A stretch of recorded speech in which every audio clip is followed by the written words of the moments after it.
let's let that just sit there for a minute, and we'll wait on some folks to gather. In the meantime, I do have something I want to look at that I haven't seen in almost a year. And then I got something new that I want to check out as well in this box that I haven't opened yet. So that'll be fun. Let me, I'm going to make a post with a link real quick. What's the chat? Okay, live chat. All messages. There we go. If you don't care to hit that thumbs up or down, either way, let Google get their feedback. It helps promote the live stream while it's live. The more ups or downs, it doesn't matter, just as long as it's feedback. They're fine with the thumbs down. They look at that the same way as a thumbs up, and it doesn't bother me either way. So, all right, where is my live stream at? It's not showing up. Huh? Why is it not showing up? Okay.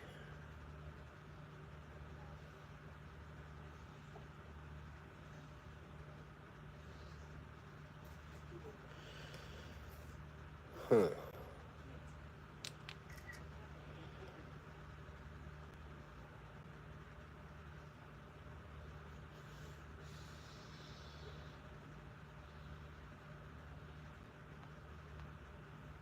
Call that done. Hey, what's going on, Multi-Magnum? Saved photos. Okay. Trying to make a quick post here on another device. Select more photos. There we go. Done. Select that one. And we'll paste the link real quick.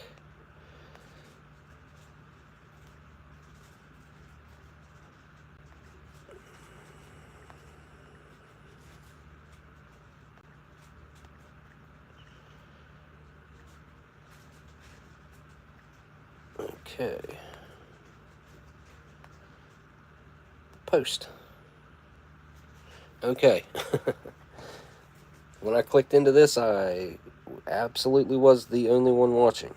So, all right. Looks like we got 11 folks in here now. That's good. We're getting there. Whoa. Why's my hair standing up like that? That's weird. I don't think that's normal. Huh. What's up, Mike? Good to see all you guys. Divine Spirits, Tacos, Girl Messages TV. What's up, Justin? Okay, here, let me flip it around. Let's start off real quick with a little update on Stella. She is awake over here right now. Actually, hang on, let me flip this around real quick. I'll be right back. Turn this light out. Bunch of cats out there. What's that? Just in chicken, or? Okay. So, Miss Stella. We are 2.5 weeks into, actually a little further than that. Let's see. Thursday. She went to the hospital on the 1st. About 2.5 weeks in, right? Roughly. She went to the hospital on the 1st. Yeah, but that was a couple days after she got sick. Yeah. So yeah, we're basically 2.5 weeks into this. She went from being perfectly healthy, nothing wrong, to overnight being very sick. And initially I thought she was felt like she was running a fever, and then it kind of felt like I didn't think she was. And then she got sick quick. Within 24 hours, like, she could barely walk. You could just tell by looking at her, like, her spirit was not there.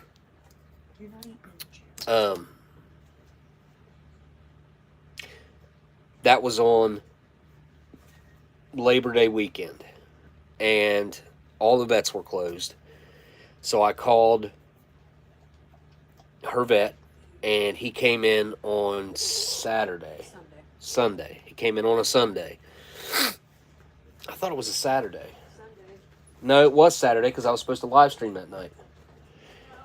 We called Saturday, and he was going to be in at 10 o'clock on Sunday morning. Okay, well, yeah, he come in Sunday morning. Anyway, so we took her over there, and he basically said you need to take her to an emergency vet to do some more assessments. And we're not going to be here, so there's not going to be anyone there to attend to her because of the holiday weekend. They weren't going to be back till Tuesday.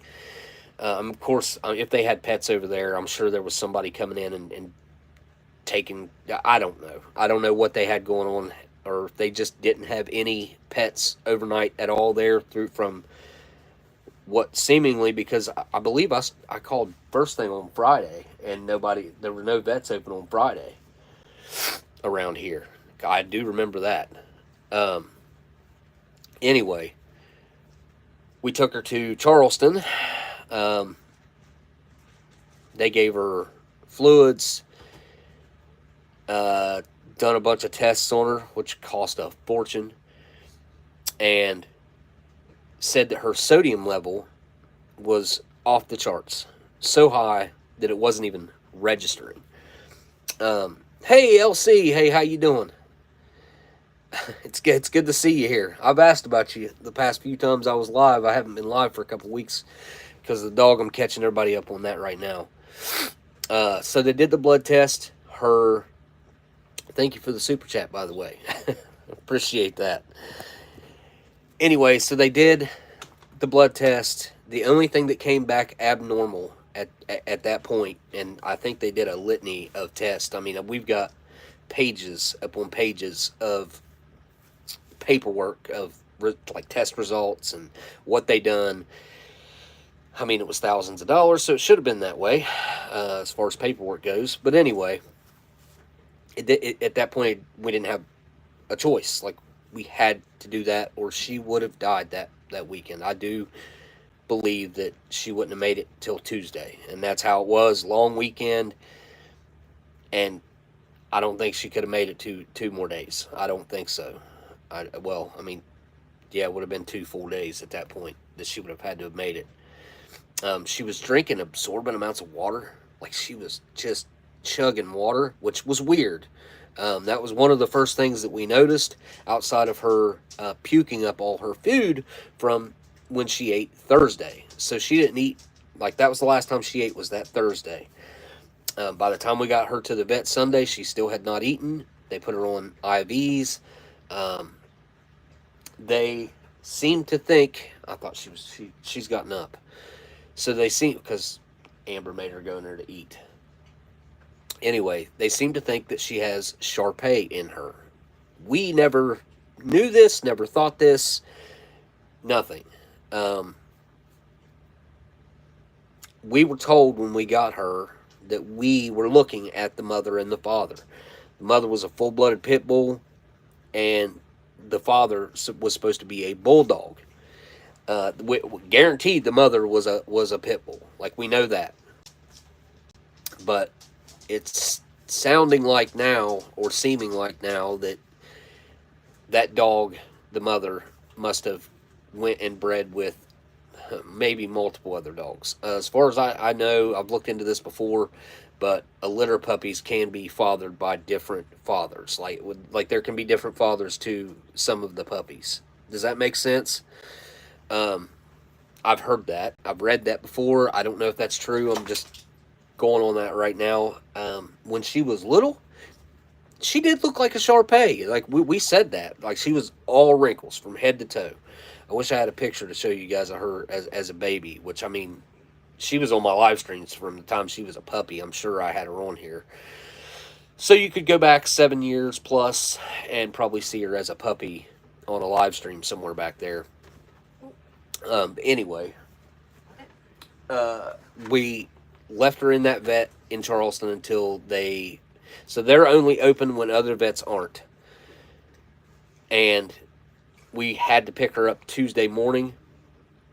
And when we got there, before we got there, the night before, they told us that they would let us know when we got there whether she was going to need to go directly to another vet or if she was going to be able to come home.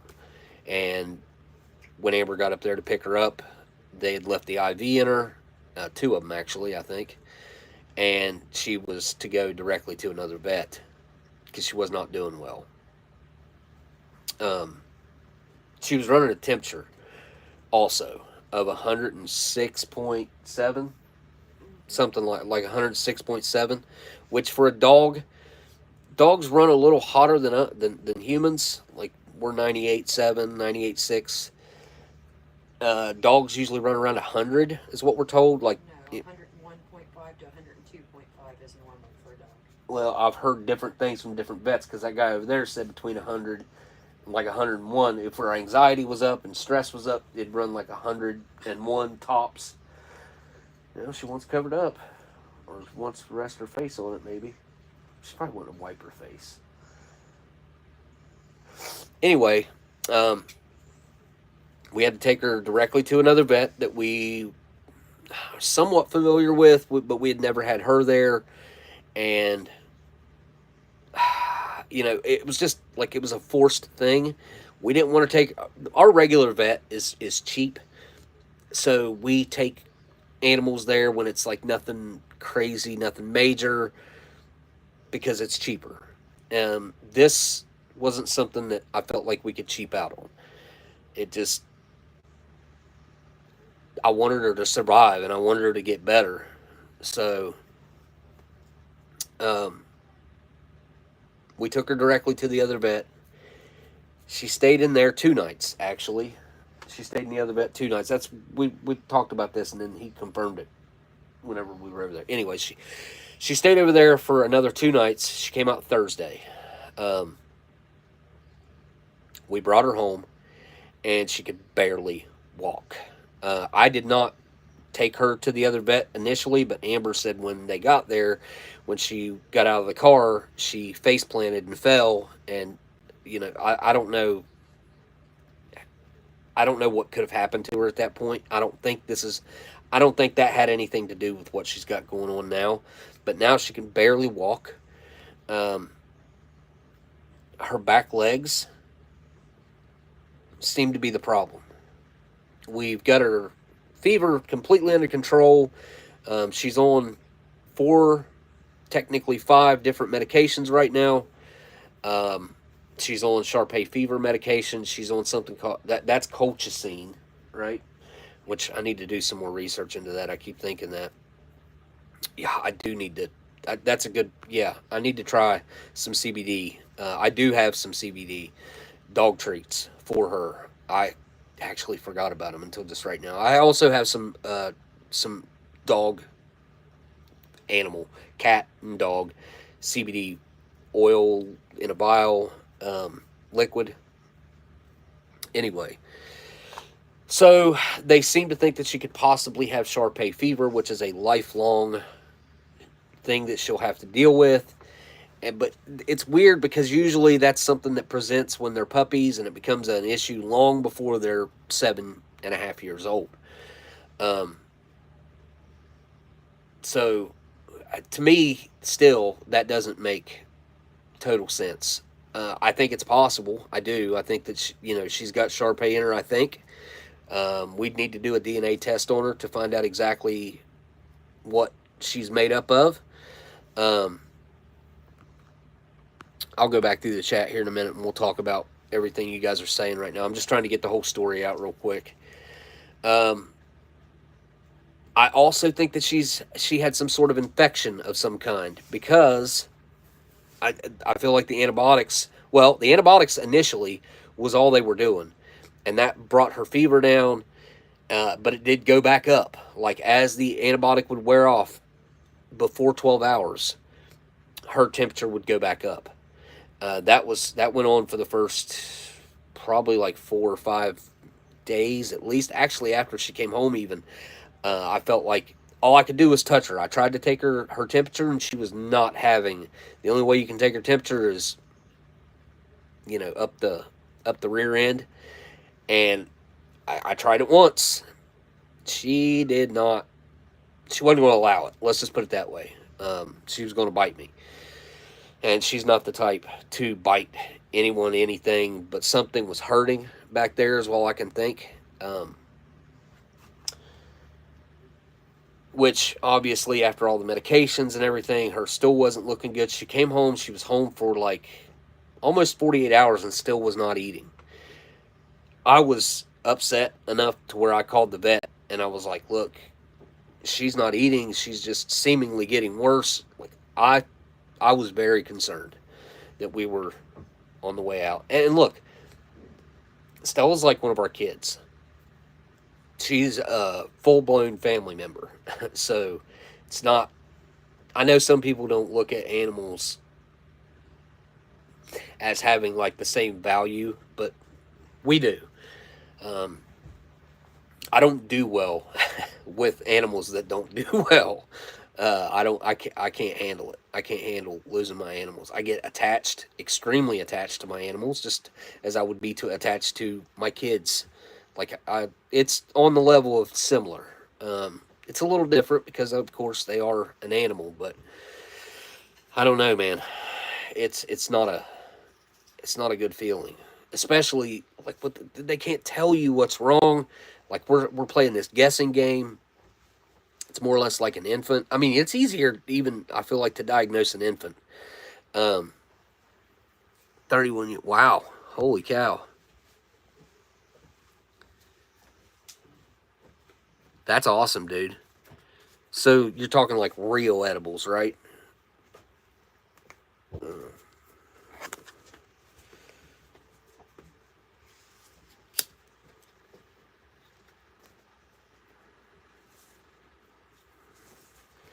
I got a picture. Stella as a puppy. There she is.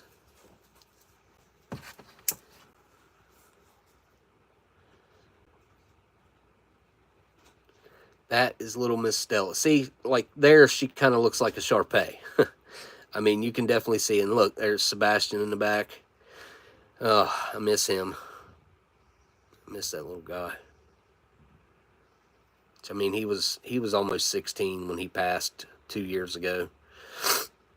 And I still miss him. I heard him walking around here for over a year and a half. Like, I would still hear him, his little paws clattering on there. On the, I don't know if that's better to hold it that way. Anyways, I would hear him still going through the house a year and a half later. I haven't heard him in a while. But think what you want to think of that, man. I guess I could zoom in on it. I didn't think about that. I mean, it's kind of a dark picture. I've got the brightness turned all the way up. But you can see how wrinkly she was on her head and, you know, on her back right. Look at her legs. Like, her legs were nothing but wrinkles. Like, all the puppies weren't as wrinkly as she was. We actually had a different puppy picked out. And something got lost in communication, translation, something. And when we went to pick her up, they had already given away the puppy that we had picked. And we had to pick another one. So we got Stella. It was a little weird because we had already went and met him and played with him. And I don't know. I honestly, at this point, I don't remember what the other one looked like. I think it was more dark black and white maybe. And it had some brown on it. I can't remember. Looks like a little Rottweiler. Okay, well, Amber says it had Rottweiler type spotting. Anyway, oh, there's Sebastian. Christmas, on a Christmas blanket.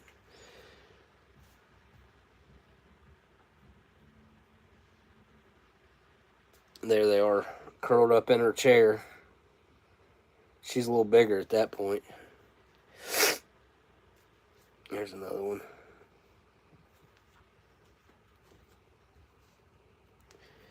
If you haven't yet, you should make a file of just pictures of the dog. Here.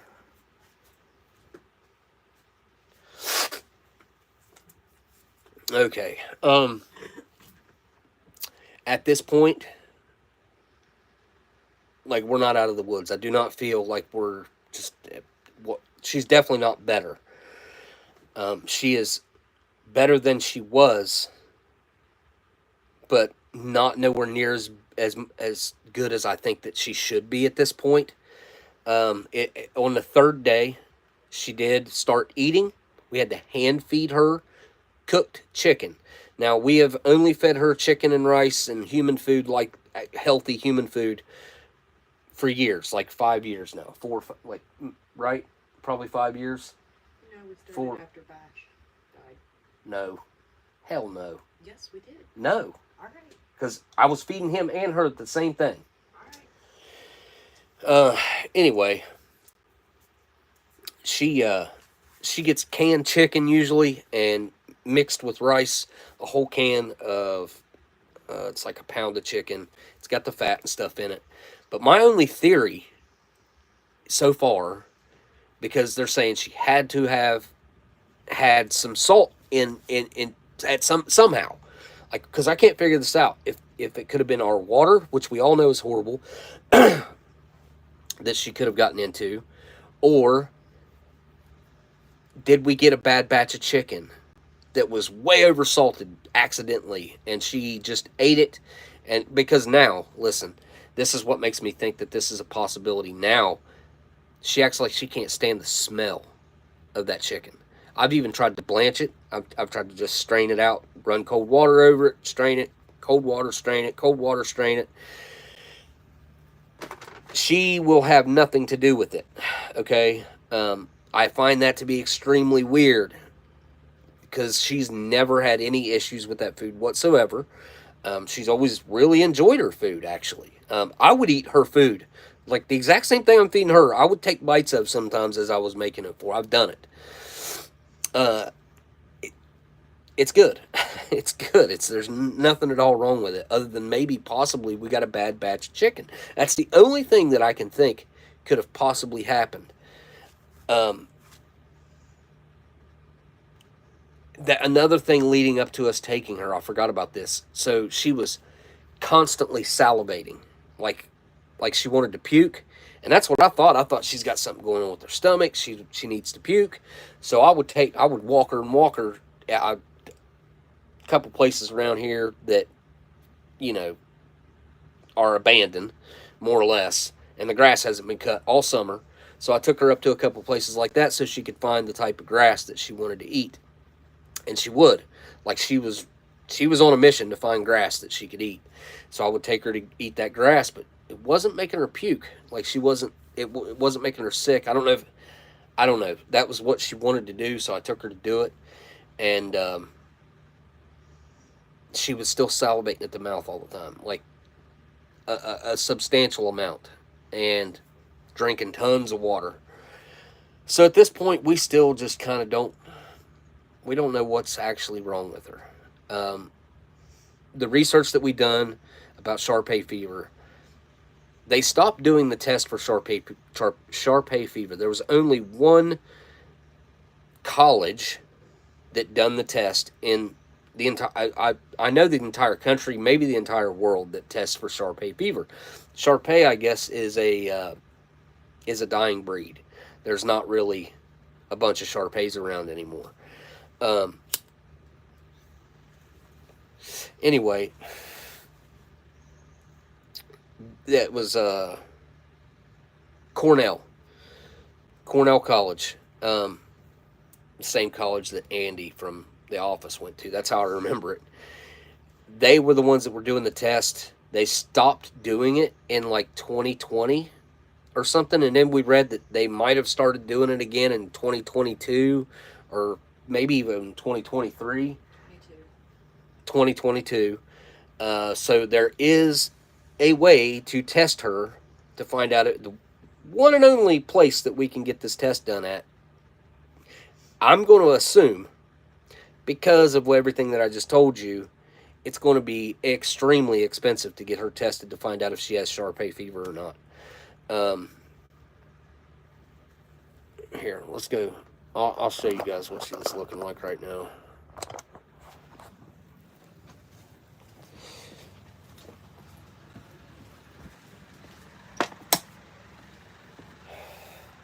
Hey. Hey, honey.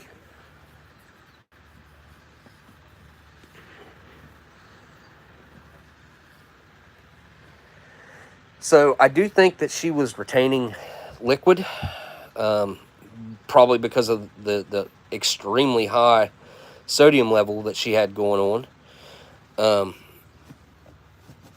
So her hocks right here is what they're called. Her ankles, more or less, right here, is where we think that she's having an issue. Now, with Shar-Pei fever, this swells, and her nose right here swells, her muzzle, according to what they say the symptoms are. There, honey. And of course the high fever. But yeah, she's not feeling the greatest. Not at all. Like, we still have to help her sometimes, getting up and down out of the chair. Had to take the bed apart so that she could get up in bed and put it on the ground. You know, that's where we're at. And it's extremely frustrating having spent the amount of money that I've spent and still not know what's wrong with my dog. I'm sure you guys can understand that. She has, okay, so she wasn't overweight, I don't think. Maybe slightly to start with before anything ever happened. I would say she was probably pushing 95 pounds probably. And by the time that we got her into the vet, she was down to, what, 84? 85? What'd she weigh when she went in the vet? First time? 86. 86. She was down to 86. So she probably walks around about 95. She had lost a considerable amount of weight after puking and not eating, but she was still chugging water, so she was still retaining water.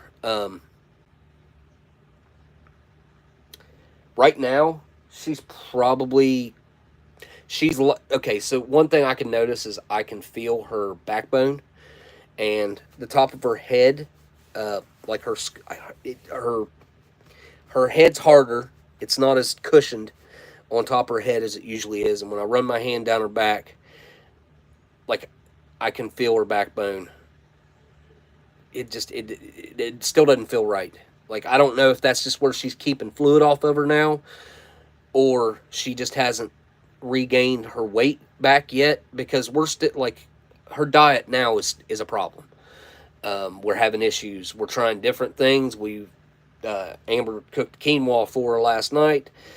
We got sweet potatoes, pumpkin, carrots. We're cooking chicken. We're boiling chicken again, same as what I used to do for Sebastian. And for I don't know, a week and a half, I don't know, a while, that's all she would eat was the chicken, and we had to hand feed it to her. Like, she would and we had to set a water bowl right in front of her face. And we're still having to give her water while she's laying down and stuff, just to not make her get up, because obviously she's got issues going on with her back legs. If she decides to get up at some point, I will show you guys what I'm talking about as far as how she walks, because I don't know, it's almost like we think it's very possible that they injured her in the vet. That's the only explanation that we have, because I don't know, it's probably been about 5 days ago now. I felt comfortable enough with her pain levels and stuff to kind of test out. We had already, like, moved her legs around, of course, like, extended them and moved them back to make sure that it wasn't something like that. I'd pressed around on her back. I'd pressed around on her belly, trying to see if there was anything that would trigger a pain response, and nothing. Now, I went a little further with it about 5 days ago, when I was a little more comfortable with where her pain levels were at. I started, like, pressing down on her leg, just kind of doing this, feeling it all the way down. And when I got down to her feet, around her toes, she wanted to bite me. And she had a very high pain response to me pressing on her toes, on her right foot. but it also seems like she's got something going on with her left foot. Like she's having issues with both of them. Mainly the right one, though. The right, and I can't think in my head, like, what could they have done to her? Like, if she was fighting them, not wanting to do something. I don't know. They had her in some small kennel cage thing. It was, in my opinion, too small for her across the river. That was the vet that she was in a couple days, and that after she came out of there, which I don't know, we don't know for sure exactly when this might have happened because she was so sick that she could barely get around and barely move, and I can't pick her up. Okay, this is another thing. Ever since we got her fixed, which obviously that was when she was a puppy, young, she was young, within the first year, I'm sure. After we got her fixed, we could no longer just pick her up. Now she will not allow it. And of course, the scar, the way her belly is, she's got two flaps of, it's not like, I don't know, she's not fat or anything. It's just how she's built. But she's got two flaps, and it's kind of shaped like that of her belly. Her belly's kind of, and it's probably about that big, actually. I could probably stick my thumbs up in there and touch where the scar is that runs right down the middle, and then she's got two flaps of like loose belly skin that hangs down. She's always been that way. But right there where that scar is at, you can feel it's like a really hard scar tissue. I feel like they don't take enough care and enough precision when they fix these animals, when they fix dogs and cats. I've had same things happen with cats. It's been sensitive ever since. So that causes us a problem. We can't just pick her up and put her in the car. We can't. I've devised the best way to get her up and down out of the car now is I wrap up. I just started doing this like the last in and out that we had at the vet. I put a towel up under her arms right here and cinched it up around her back, and I would hold on to the towel and lift up on her, and then I'd just grab her tail and give her and like lift her. I wouldn't put much weight on this. It was more to just not let her legs drop, and I would lift her out, and she was trying to help me, so it wasn't bad. We can't put anything around her belly though. Like you can't just pick her up and put her anywhere, which is a huge problem when you're trying to transport a dog. I mean, it's just, if she can't get up in the car herself and we can't lift her in there, we're stuck. Like, and she can't take the pain of you lifting her up from the stomach. But she'll bite you, I'm sure. I mean, I don't know. I'm assuming that's what would happen. But she'll yelp. We found this out when she was a puppy even, and she's still that way. So anyway, that's where we're at with Stella. Like I said, she's on 5 different medications right now.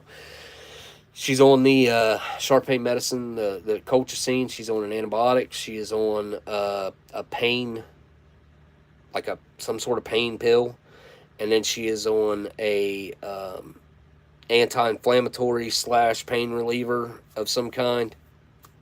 So it's a lot. I mean, it is a lot that she's, and I feel like that's really, which I know the antibiotic is screwing up her gut health right now.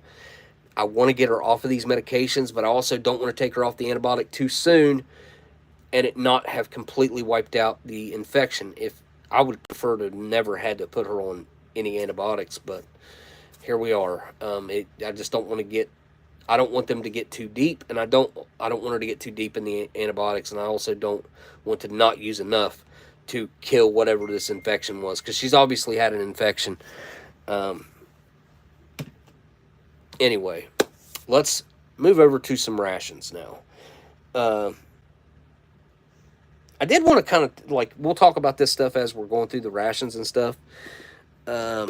Obviously, I think it's distasteful to, I don't know, man. I have felt this way. If I was in the proper setting, I might do a 9/11 live stream I think I have done maybe one. No, I think they were always after or right before. Anyway, I always want to. I like to talk about that, especially not on the day, um, and just hear everybody's personal stories and where they were at, and that's a great thing to have a talk going in the chat, and then like the origins of Friday the 13th that just passed, and I always this might seem a little weird, but I always try to do nothing. Like if I can possibly not do anything on Friday the 13th, that's what I'd like to do. Just call me, I'm superstitious. Like I won't walk under a ladder. If I see a penny that's tails up, I won't pick that up. Um, what other things do I do that are superstitious? I try not to step on cracks. Usually, I'm pretty good about that. Um, what other superstitions are there? I probably got them. All right, let's take a look over here. That's good that you can feel that way. I don't know, man. I just I feel like anything like that is at some point rooted in some sort of truth or reasoning. I could be wrong, but that's usually the case. Okay, let's start with this real quick. I have not opened this, so I hope it's in good shape. It feels like they packed it decent. And boy, did I need this. Actually don't really have much in the way of World War II food. I got stuff from the 50s, 60s, 70s, 80s, 90s, but not a whole lot from World War II era. I need more. I need more, and I need to get into filming more World War II era stuff. I have an amazing video of one of these that I shot. I think it's going to be amazing if I can ever get it edited. That I shot while I was in Hawaii last year, almost exactly a year ago. I wish they would have done a little better than this, man. Come on.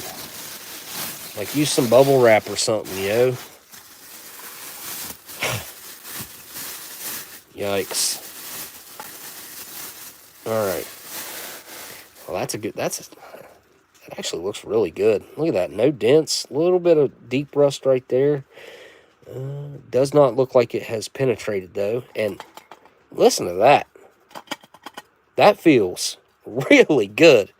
The bottom looks amazing. Usually the bottom takes a lot of moisture damage, usually. Not always, but a lot of times. And, of course, the top gets a lot of dings and stuff. This one right here just happens to be from September of 1942. LWB2. Nice.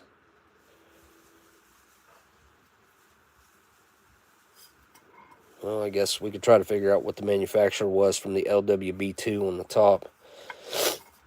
Okay. So I have not seen this right here in almost a year. November. Last year. Was the last time that I fooled with this. I opened this while I was in Hawaii. I done the on-site review at Pearl Harbor. I wrapped it back up, put it in my bag. We continued our vacation, and came home. And when we got home, I unpacked and put this up in the closet and forgot about it until, well, I mean, I thought about it once, but I didn't go get it. But here we are.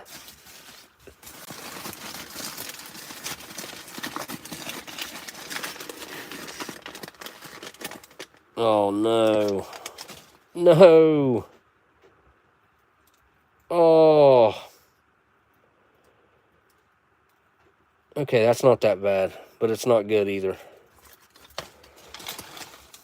The humidity must have hurt.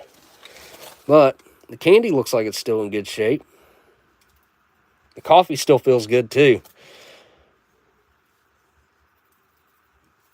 Yes, the coffee is still good. The Nescafe. So I got half a thing of coffee right here.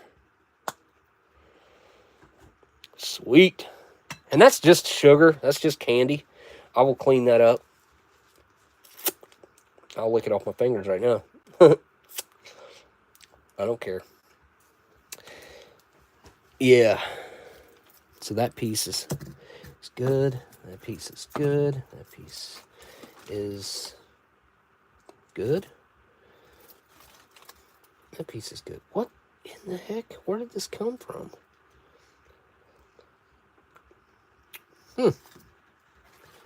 Sugar cube. Sugar cube. I don't know where that came from. Let's see. Okay, no, that's from the can, but I'm still going to try this. This is a, let's see, how many years ago was 1940? How many years ago was 1942? There's a month difference between this. This is 8/42, that's 9/42. Oh yeah, I'm taking. It doesn't smell bad.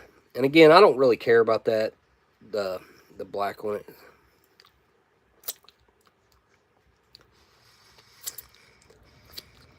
Yeah, I'll have to clean that sugar up off there.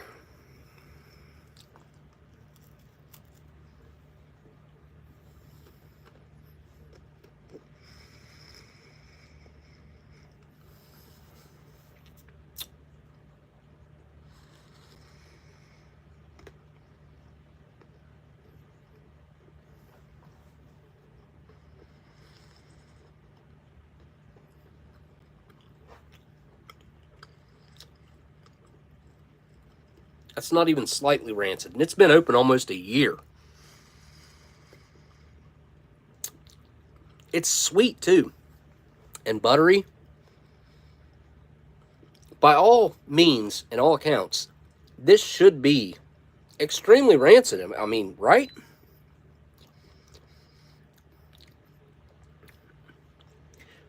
It has a, I'm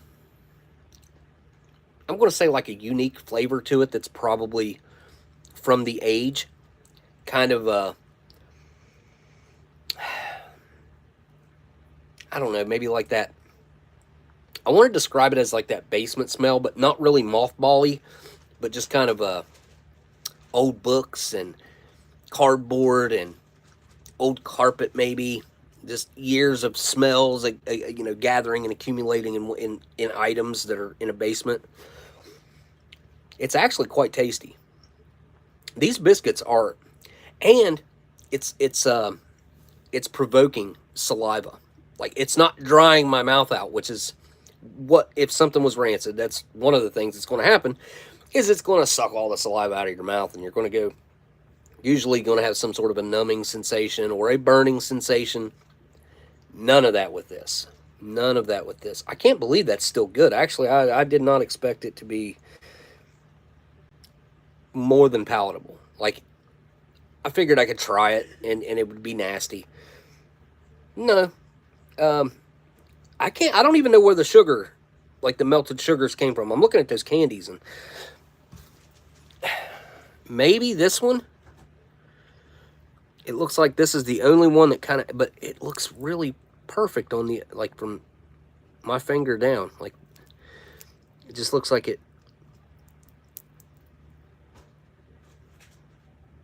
leaked out a little bit.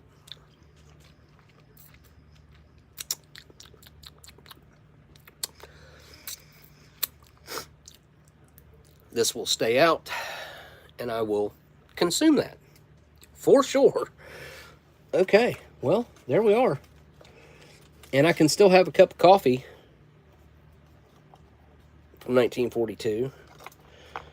I think I'm going, before I put all this back together, I will, is there anything else in here?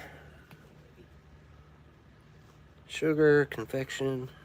No, there's nothing else in here. Anyway, the key's got a bunch of the melted sugar on it. I don't think the key's got lead in it.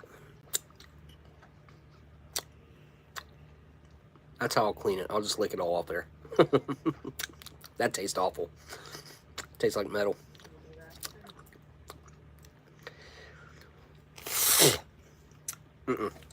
That's a bad idea. Kind of knew it was.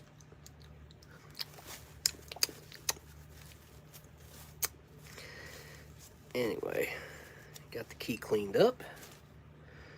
Kinda. Still got a little bit more to clean up off there.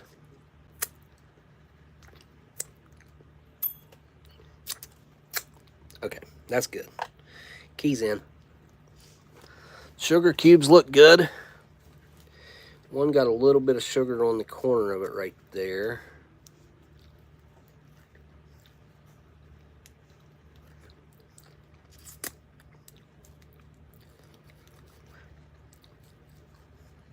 Yeah, I've got to find some more World War II era rations though.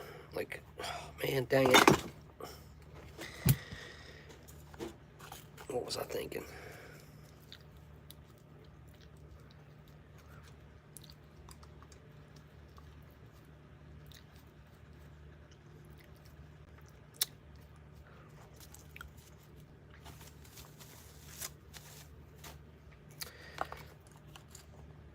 Alright, I'm getting the majority of that out of there.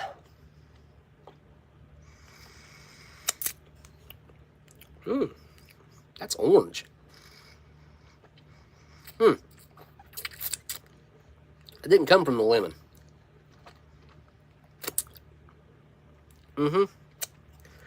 Yeah, that's definitely orange. No way.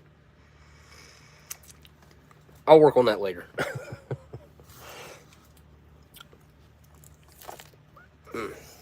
Alright. This can was not in as good a shape as that one that I just got. You see the dent it's got in it right there? And then it's got a couple pretty sizable dents over here. I was concerned about this can before I opened it. I think the sugar is the only thing holding the lid on there.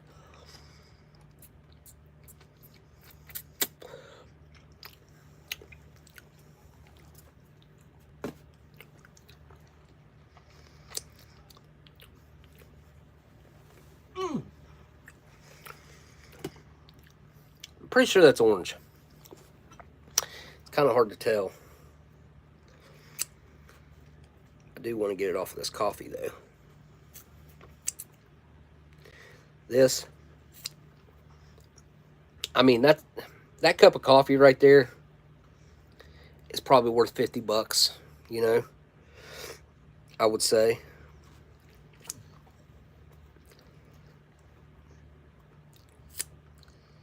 If you told me that you could fix me a cup of coffee that's,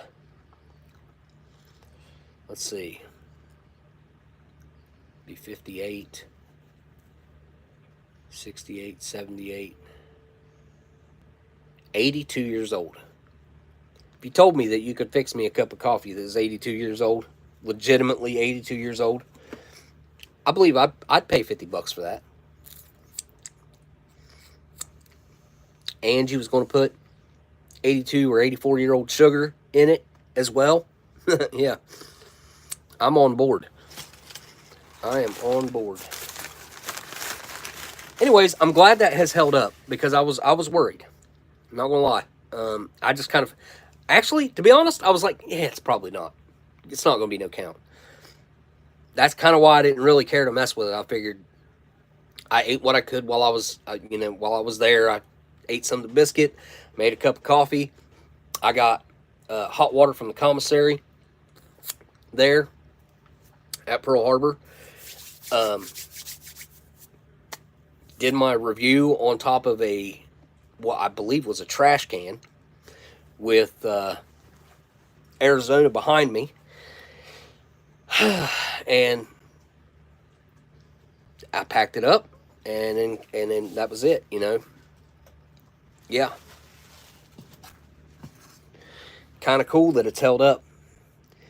I don't know why it has, really, to be honest. It shouldn't have. It should have. Look, it was not real humid, but it was humid enough that I figured when I closed it back up, I trapped humidity in there, and it was, you know. But I didn't just open it with a key or a. I didn't go the traditional route. I used that can opener that goes around and actually takes the can apart It actually doesn't cut the can at all. It just takes it apart. And what you'll see usually is there is like a slight amount of glue or something that's usually holding these together. It's most every time I run into a can, that's what it is. But this one right here looks to be in really good shape, man. I need to find some more like this. The key for the M unit is enclosed. Like, you couldn't just reuse that key right there. So they had to throw another one in. This one did not have a key on the bottom. As you can see, it'd been gone for many years. Son of a... All right. That's not good.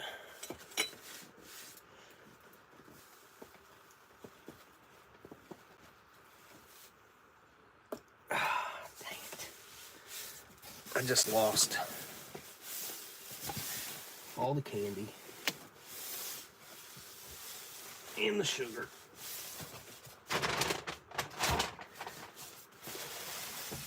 There's that.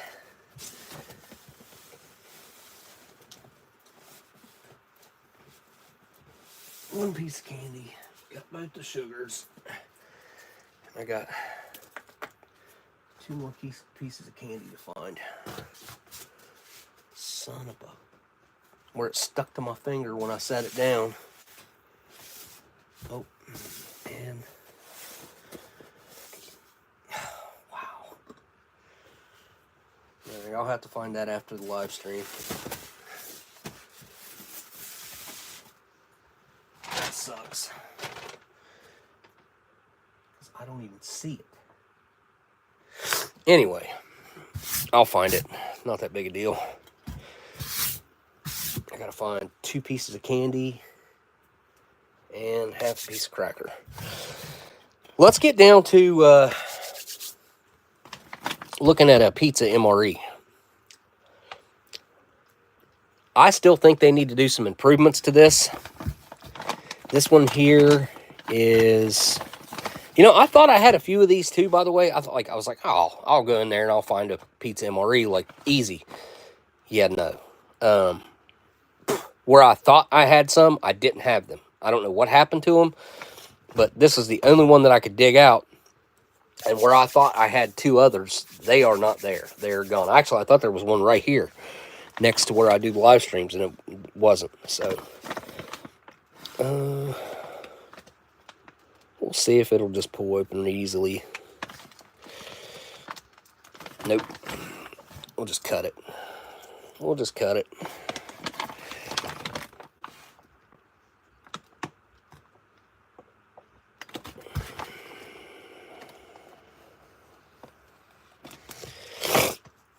Okay. This is a Warnick. And they don't put any date codes. Warnick doesn't. So I can't remember what year this is. So we'll have to find out as we go here.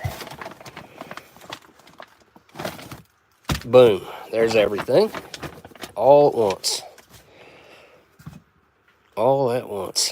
Let's just start with the main attraction. And that is your pepperoni pizza with cheese and sauce. 12 grams of fat, 280 calories. I think they need to put 2 of these in every MRE. I don't think a grown man, or a growing man, I guess I should say, growing boy, really,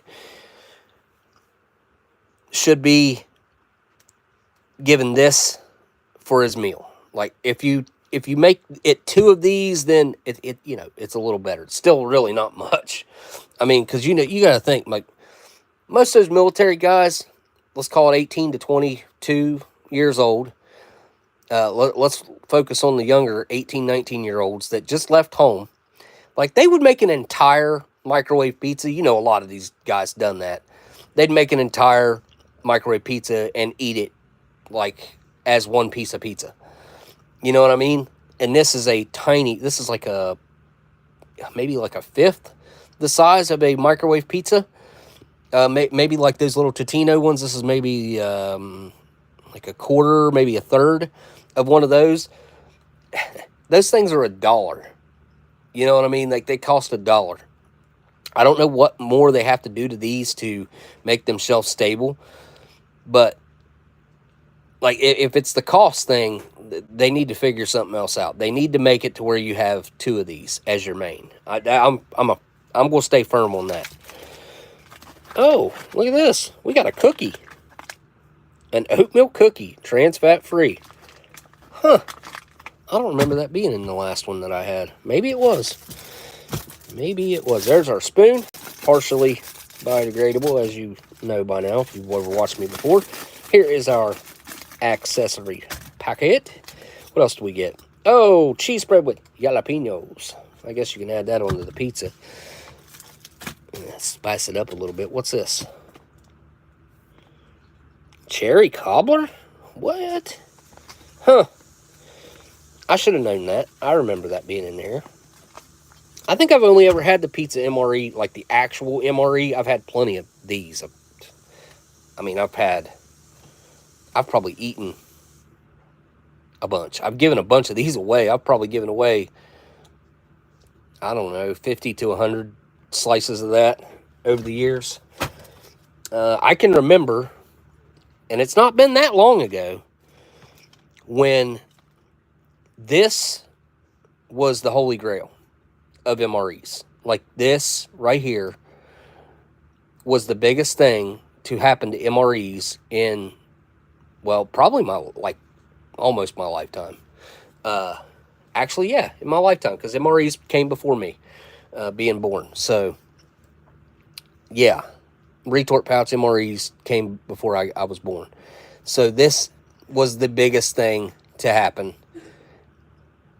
probably since flameless ration heaters. Let's put it that way. Like, flameless ration heaters was a pretty big deal, pretty big innovation. No longer did guys have to eat lukewarm or, cold room temperature food. They could actually heat it up with a flameless ration heater if they're willing to take the time, and they have the time. A lot of times they just don't even have the time. We have a chocolate protein drink powder and a beverage bag that never gets used. Here is our flameless ration heater, which, you know what? Let's use it. Let's use it. And we have our little slip, pizza slice, pepperoni, and cherry and blueberry cobbler. Is this for the cherry and blueberry cobbler, I assume? Yeah, okay. 140 calories in that. So 140 in that. What's in this? 270. Whoa. What's our protein like in this? Does it say?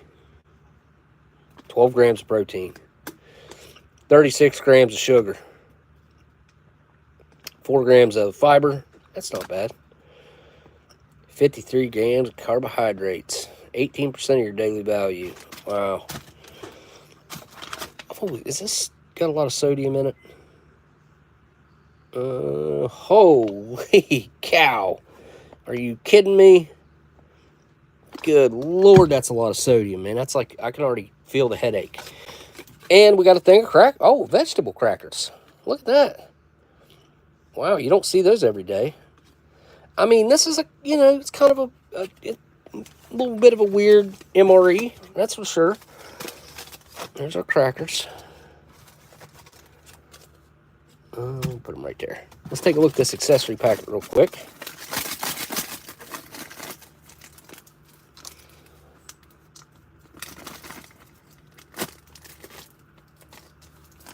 There we go. In here, of course, we got a package of iodized salt. We got a 10 pack of matches that are strike-on back with white tips, black matches. Cool. And you know they've been made by good old D.D. Bean & Sons out of Jaffrey, New Hampshire on those ones. Moist towelette, latex-free, of course. Got that latex allergy. You got a package of sugar made on the 10th day of 2019. So this is a 2019 model. We got our Giannis Brothers creamer.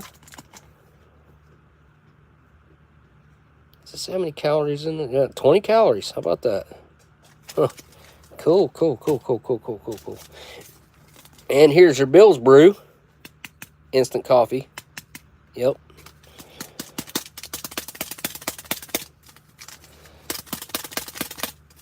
There it is.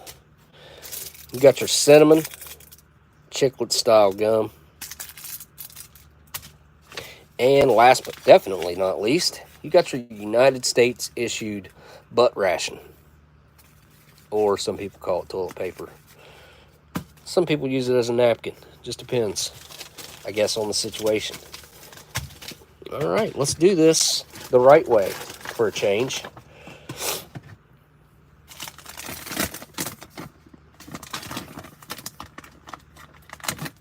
I think I got some salt water down here. Let me look. Yeah, it's old, old, old. I ain't used this salt water in, shoo, I mean, a long time.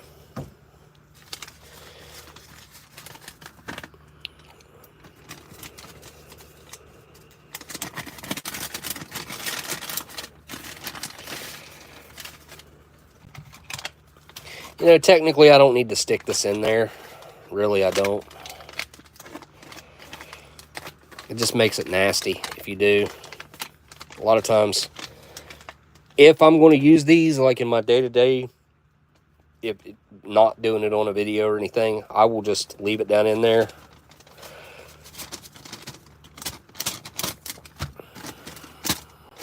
Like so. I will take this and I will pull that flap over like that. And then I will take the sleeve. Oh, wow, look at that. Hey, the vitamins and minerals included in all this food. That'd be worth taking a look at. Let's make this into our little sleeve holder real quick.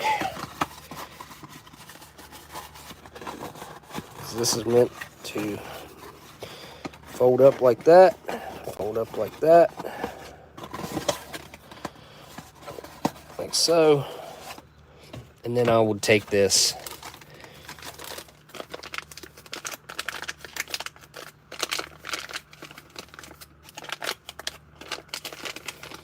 and just stick it down in there like this. Maybe like that.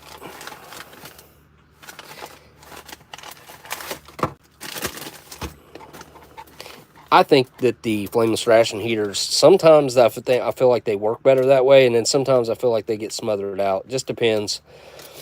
You definitely want to let your flameless ration heater get some air to it, some oxygen, because if you don't, I'm telling you, they just won't work as well.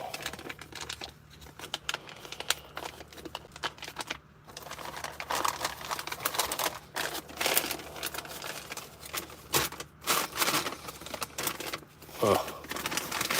How convenient.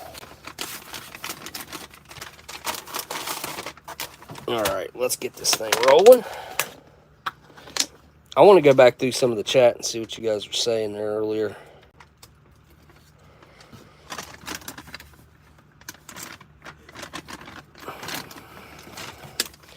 I'll give it a little bit more.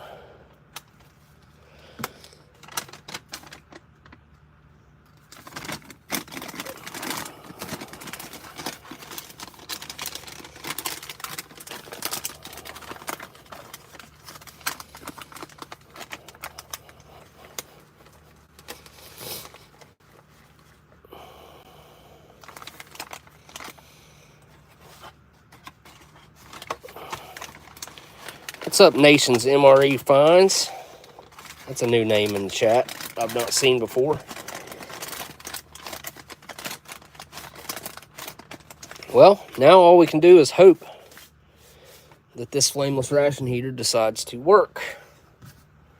If it doesn't, then I'll have to heat it up a different way. I need some hot water.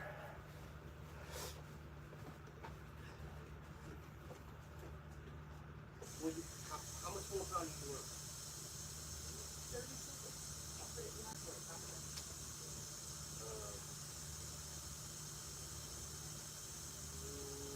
Still a bottle of water.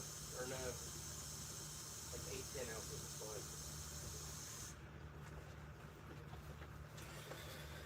fine. Okay, let's get the tray. And I'll check and see if that flameless ration heater is going to work.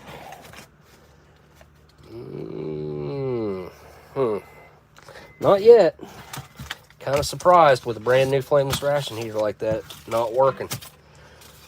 Alright, we'll need that. We'll need that. Where'd my sugar go? Oh, it's up here.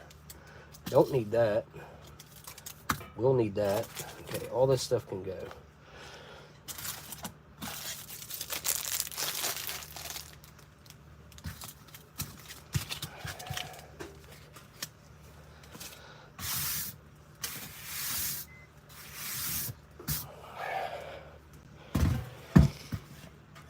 Took the little kitty to the vet day before yesterday. And she seems to be doing better. Okay, I hear this moving now. Maybe I need to move it around some.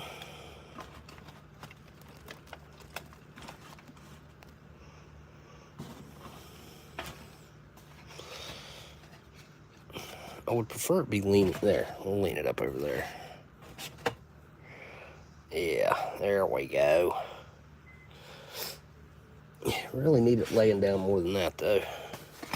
It's all right. I'll just keep moving it around. I mean, it's working, but maybe I need to let some air into it.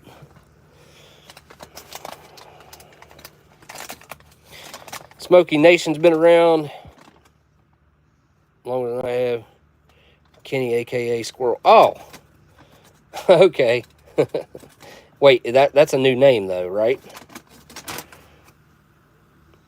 Well, you can see it's look at that, it's coming apart. That's not good. That's actually really bad. Crap. All right, cool. That thing is smoking like crazy.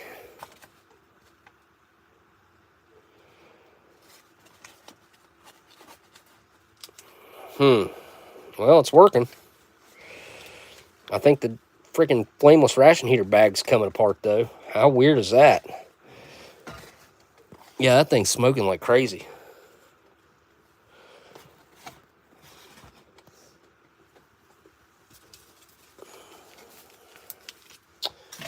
All right.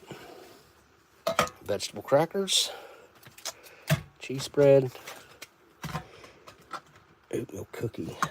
Let's warm that thing up a little bit. Cobbler. Let's get this protein thing made. I don't know. I remember having one of these before. One of these newer ones. I can't recall. Allow water, just chemically purify. Yeah. Let's see. Tear pouch at the notch, open zipper, add 8 ounces of cold water, about a third of a canteen cup to the fill line, close zipper, shake and mix about 60 seconds. Consume promptly within 1 hour. Single use only. Why do you have to consume it within an hour? Like, what's up with that? I've always kind of wondered, like, what's going to happen after an hour? What exactly does this turn into after a couple hours? You know what I mean? Like, what's going on with this? Is it going to start growing mold?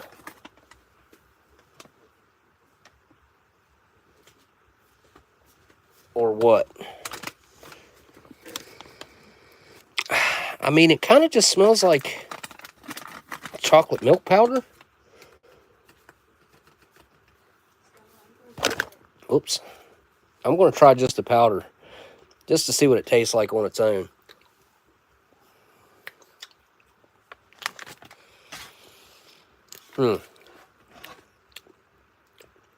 Not that good. I mean, that ain't nothing like a cocoa beverage powder. It's not as sweet. It's kind of like doughy, putty like. It wants to clump. I don't like that. It just immediately makes me think it's probably going to be like super thick. All right, let's give it some water.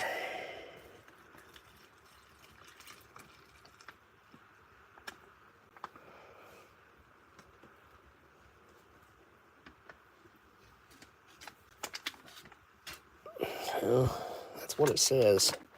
About 8 ounces, but holy cow, this thing's full. Oh, don't make a mess. Don't make a mess.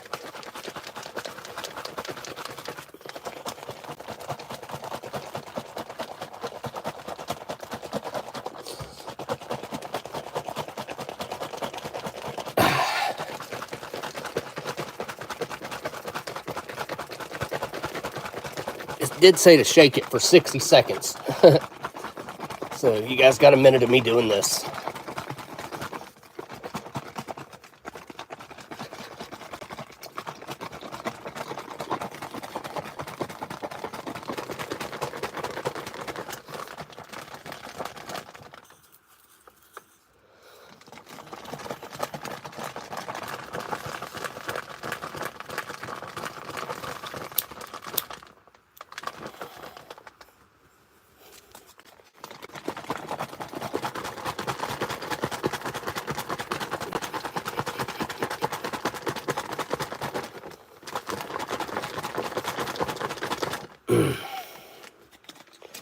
I think I'm there. Whey kind of gets funky. Left around. Trust me, left my shaker in the car during school. Not again. A whey shaker? Left my shaker in the car. Well, thank you for the super chat. So whey gets funky. What is the main ingredient here? We got sugar, maltodextrin, cocoa powder, and then you got your whey protein isolate. Oh, you mean like a protein shake thing. I never did get into that. That was a thing after I quit lifting. And like creatine was the big thing whenever I was still lifting. That was early 2000s. So whey goes bad fast, huh? Yeah, man. Thanks for the super chat. Should I? Well, squirrel's probably not there. My Uncle Red would give everybody nicknames. I was Frog. I don't know why. That's what he called me, though. And my little sister called her Paddlefoot. What other? Called my grandma Nubbin. Well, I don't even... Whatever that means. He was a character, man. Like he was the life of the room whenever he'd walk in the room. Like he was loud. You knew where he was at all times. Like he was always very loud and outspoken. And look, we're gonna have another Red Taster's Choice in 10 years. Well, maybe even, look at that. It's already happening. Look at that. Here, let me dump that on my hand. Let's take a closer look at that. That certainly looks like mold to me.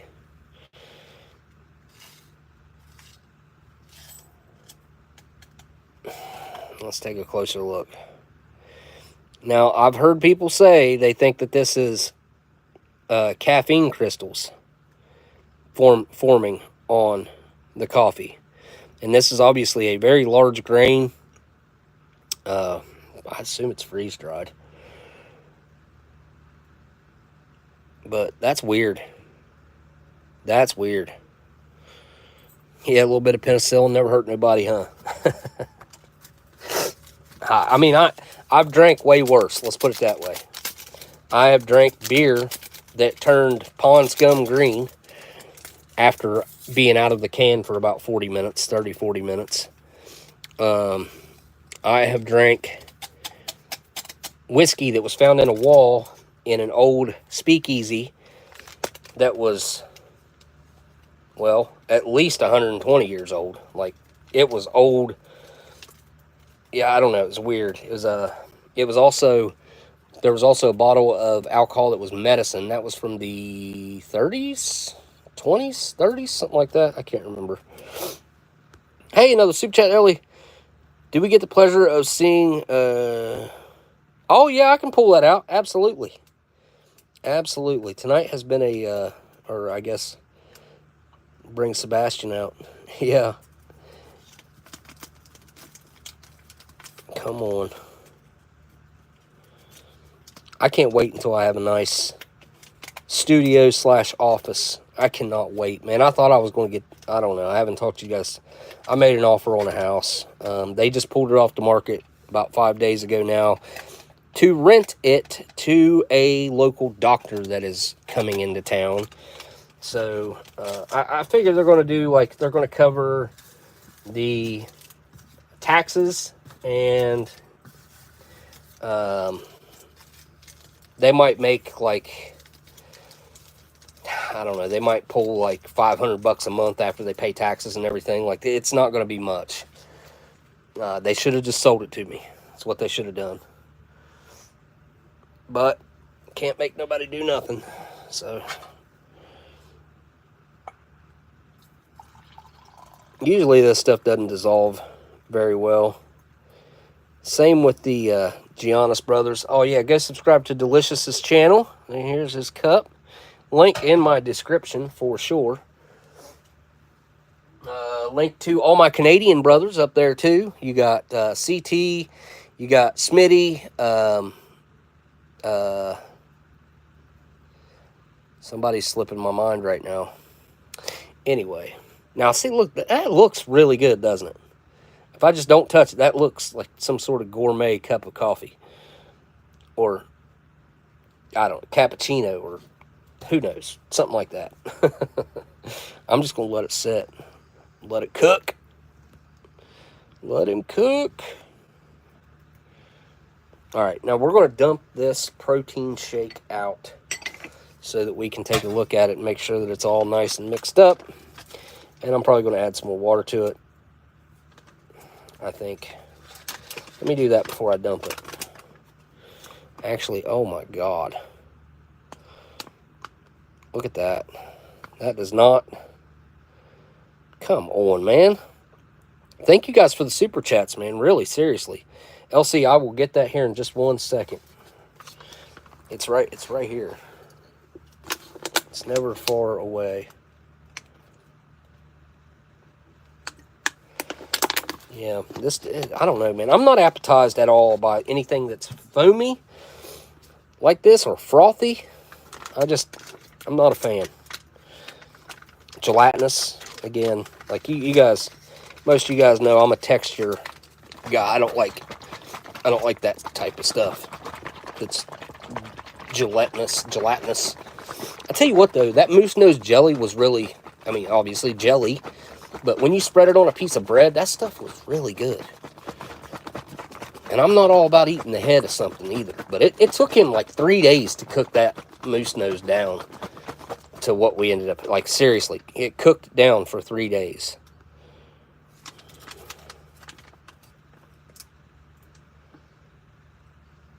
These things are hard, always hard to open. Good Lord. Yeah, I'm going to have to go, I don't even know if it'll let me go that far back in the chat. I hope it does.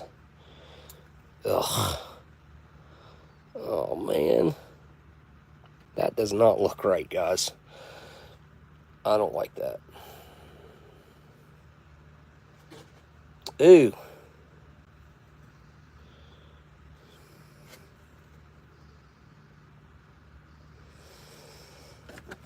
Ugh. I mean, if I was getting ready to lift or something, I guess, I mean, I don't know. I can already tell you it's too thick for my liking. Let's hit it with the spoon. You know what? Let's use a spork. I got plenty of these. Oh, no. Yeah, I'm going to have to add more water. Take a drink and add more water. Yikes. Look how thick that is. It's like pudding, almost. It's like a real thin pudding. Yikes. Gains. Thank you for the super chat. Yeah, look. Oh, yeah. Okay, let me just take a... I'm going to start off... I don't do this. I usually... The first thing well, stuff ain't even opened up. Usually I take a bite of the main first, but... yeah, I'm going to take a swig of this just so I can add more water. All right, here we go. Cheers. Down the hatch. Yep, there we go.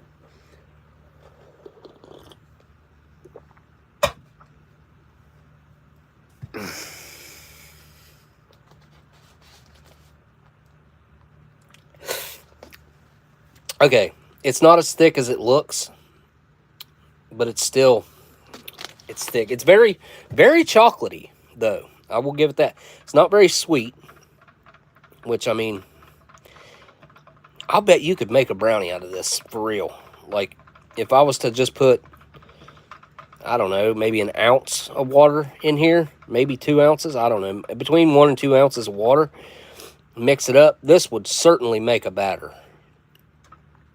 And you could make, if you had a way to bake it, you could make a cookie or a brownie or something out of this. It kind of tastes like a brownie too, in my opinion. And as you can see, there's like chunks of the powder that's not, I don't know, man. It's just not, that's not my style. That's not my thing.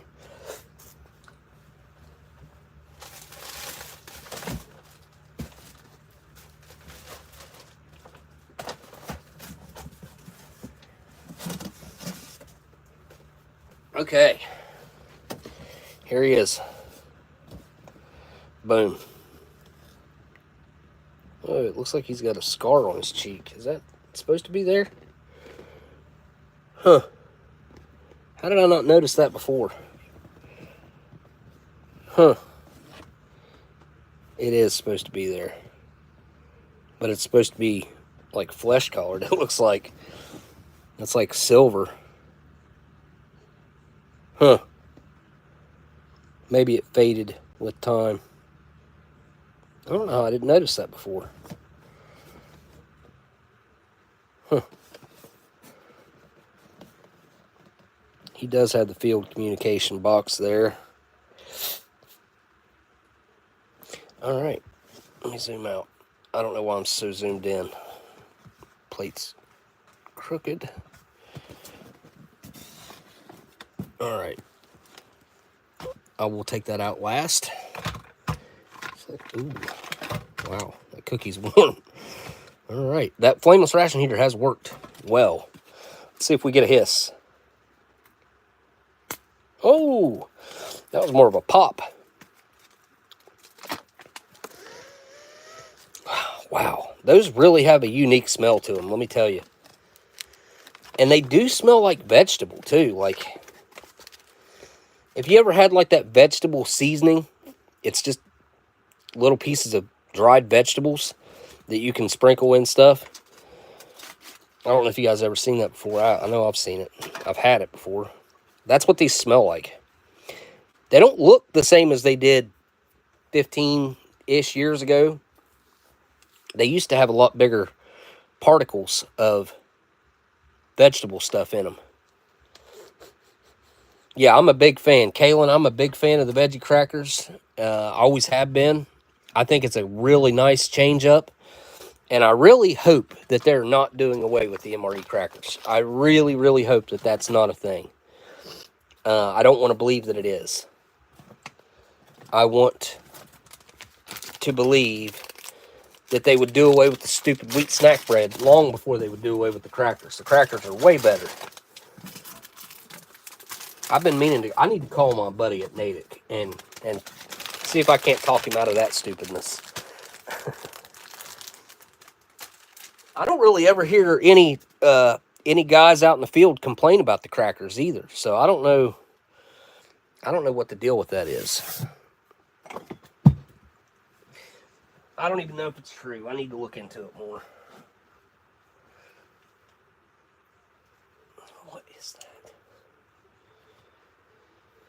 Okay.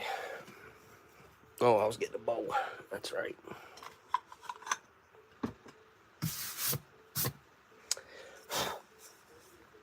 LC, I have got to get a package sent up your way. I've got stuff sitting here that I've got to get some stuff sent up that way. All right, this feels like it's just a little, I don't know, call it stiff.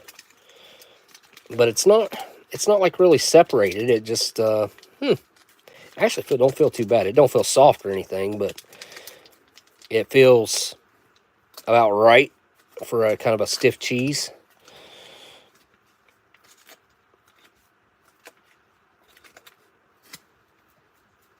Yeah, the veggie bits, they do change the flavor quite a bit. And I kind of wonder if they didn't change the dough as well. I don't know if it's just adding the veggie, like the veggie flakes to it, or if it's more than that. You know, I don't know if it's like change of dough as well. All right, gun dog. Smaller the hole, the more control. Oh yeah, and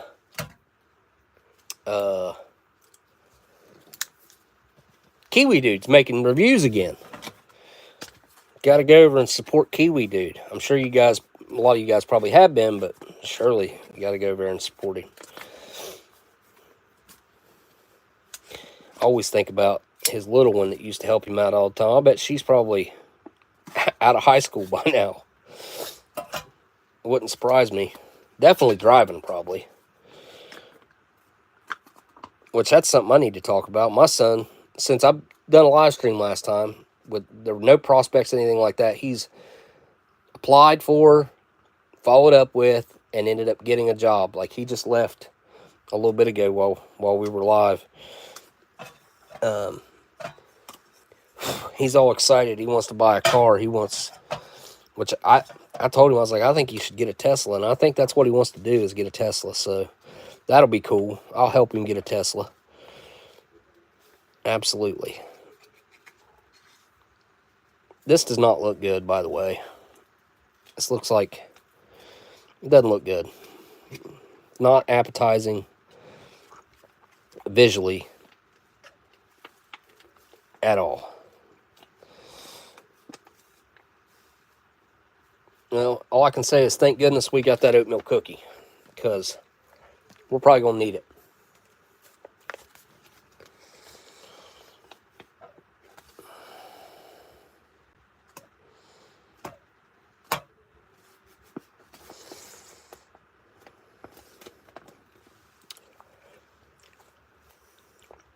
Like, where's the cobbler part? You know what I'm saying? Like, I see the cherry and blueberry, but where's the bread stuff? You know what I mean?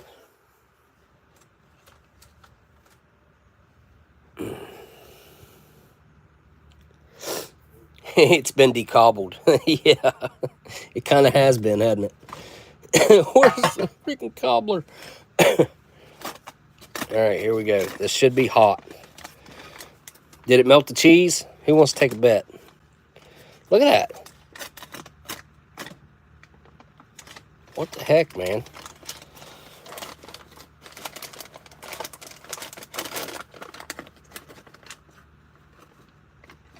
Oh, lots of water. That fold was containing lots of water. I mean, just about all the water's dissolved out of it. That's cool. It's nice and warm. Here's Stella. See if you like this. You like that heat? You like the heat? You feel good on your ankle? I don't know, maybe it does. Your blanket's up underneath of you. Here. You good? Alright, I ain't gonna leave this over here because I'm afraid what'll happen. Alright. Thought she might like that heat from the flameless ration heater. She kind of did, but I'm half afraid to leave it over there laying with her. And of course you got your classic residue on the back here.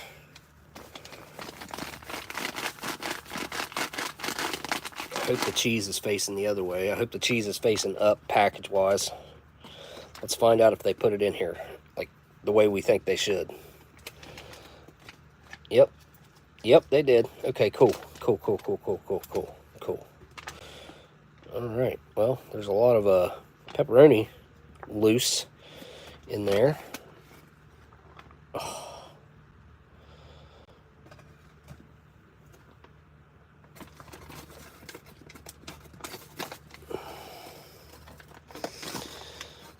I remember I was the first one to ever have an MRE pizza. It was thanks to Shocker getting it for me from a Norwegian Arctic.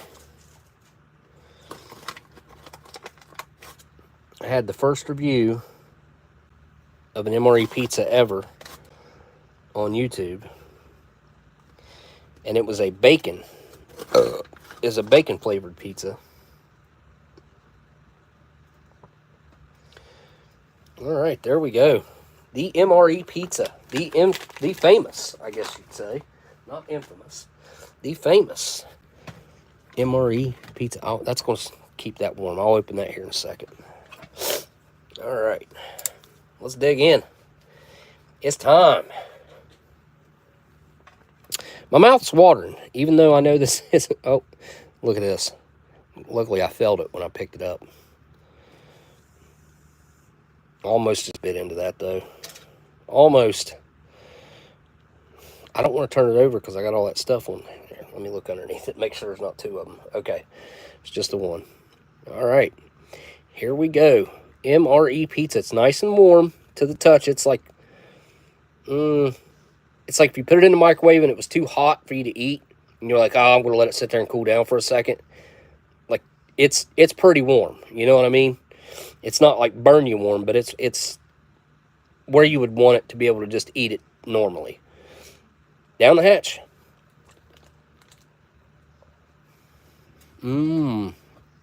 Doughy. That's a lot of dough. I feel like they made it thicker than what it used to be. In the very beginning, it was 2/3 the thickness of what it is now. There's a lot of flavor there, though, I will say. Even though I just got that one piece of pepperoni, it provides a lot of flavor to the bite. The cheese, on the other hand, it's got a weird taste to it.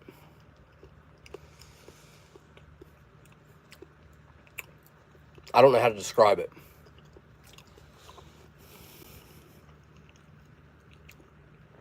I mean, that's really not cheese. It has absorbed the sauce, food coloring. Let me just...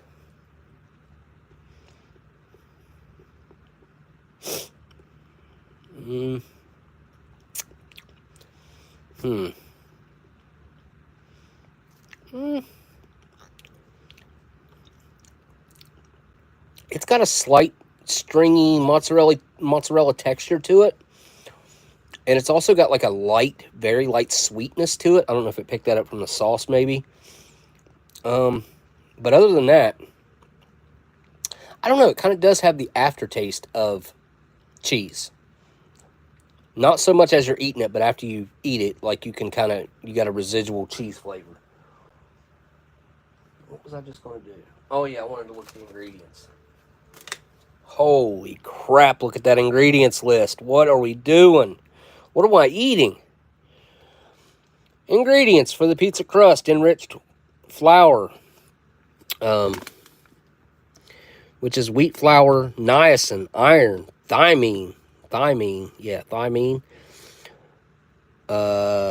monotrate, thiamine monotrate, okay, riboflavin, folic acid. Then you got water, yeast, glycerol, palm oil, dough, dough esters. Wait, is that? Hang on, dough esters of mono and diglycerides. I don't know how. Enzyme, citric acid, ascorbic acid, calcium, salt, sugar, gum, Arabic, xanthan gum, something delta-lactone, sorbic acid, pasteurized processed mozzarella cheese product, cheese, number one ingredient, milk, cheese.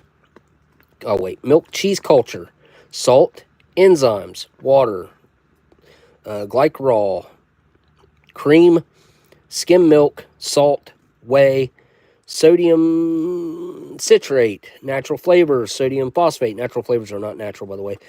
Xanthan, I'm finding out more about that. Carrageenan,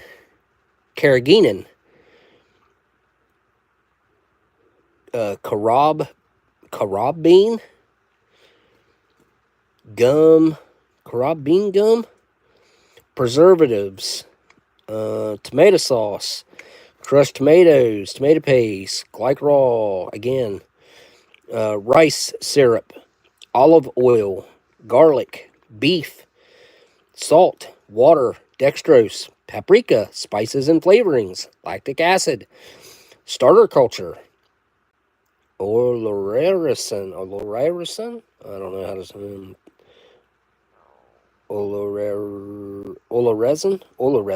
oleresin, and paprika, sodium ethorbate, sodium ethorbate, erythrobate, I don't know, sodium nitrate, BHA, BHT, contains wheat and milk, it says. All right, that ingredients list is ridiculous.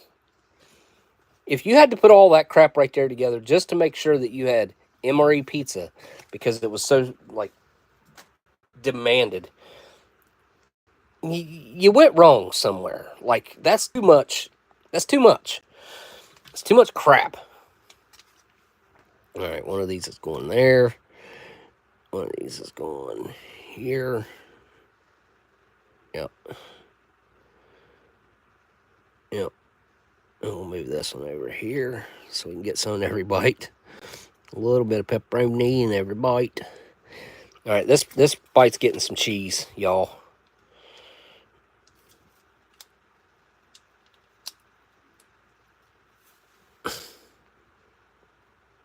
This cheese is weird. It's like putty. All right, try it with the cheese.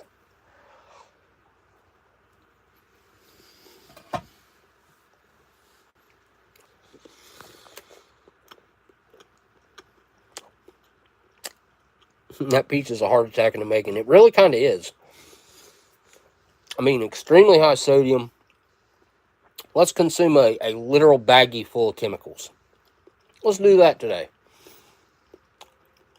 It's great to feed our troops. Yeah,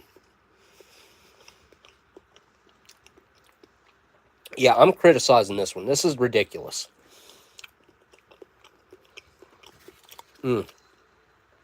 Jalapeno cheese spread. It's got some heat to it. It's nice. You know.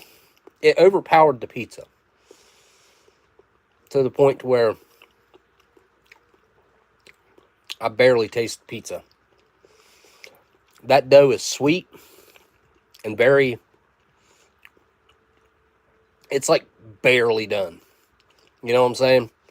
Like, it's done, but it's barely done. Very doughy. Sparrow, I kind of agree, man. Like, really. I mean, I don't even think we should consider this food at this point. Although it's consumable. They add a bunch of vitamins and minerals and try to enhance it that way to make it to where there's some nutritional value to it. But really, like this is a tragedy, man. It's a tragedy. Pizza's not the pizza. I mean, there's not very many menus that are even somewhat okay for you. Really, I mean, it's all about the longevity of the menu. How long can it sit on a shelf and still be edible?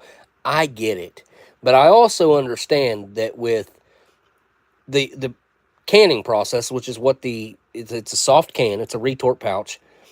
You don't necessarily like look. I seen my grandma make food and can it, and it set. She would eat it after 15 years without a thought. Kept it down in the basement where it was cold, dark, and like no problem. She done it like make spaghetti sauce 8 years in advance. You know what I mean? She done that type of stuff when I was growing up. Which she was a product of the depression. I guess. Um, but I feel like that's relevant today. Look at the cost of food prices now. I mean, we're in trouble. Look at what the American dollar's worth right now. I mean, we're in trouble. It's not funny. It's not funny. It's not funny. Not at all. This cheese spread sucks as far as its consistency goes. I don't like I don't like to be able to do that with my cheese spread. You know what I'm saying? Like stick to whatever I put it on is what I'd prefer. I don't like for it to roll around like a roly-poly. All right. Cheese spread. On a cracker. Nope. I'm not sure any of this is what it says it is. Not after reading the ingredients list.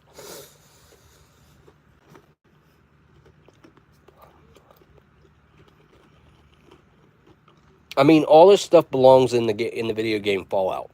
That's where it belongs, not on a actual soldier's plate. That's what I think. We could do better. I know we can.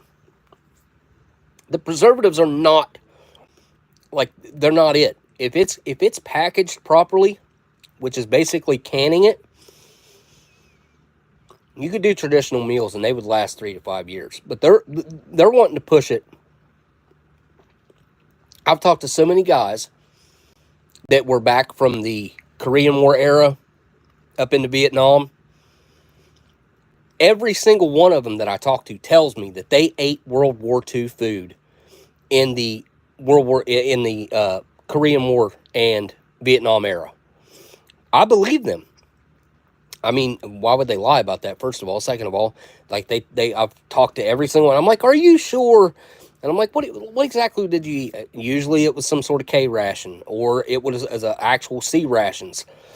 But yeah, that they kept that food around from the 40s all the way up into the 70s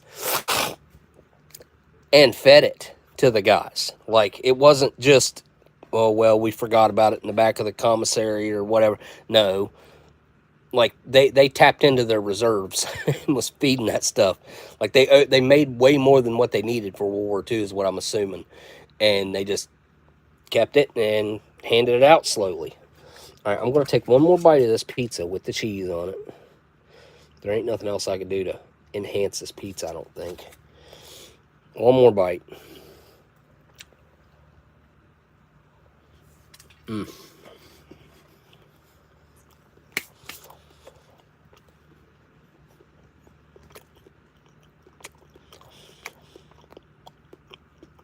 I mean, it's edible, you know. It's just, it's not, it's not ideal.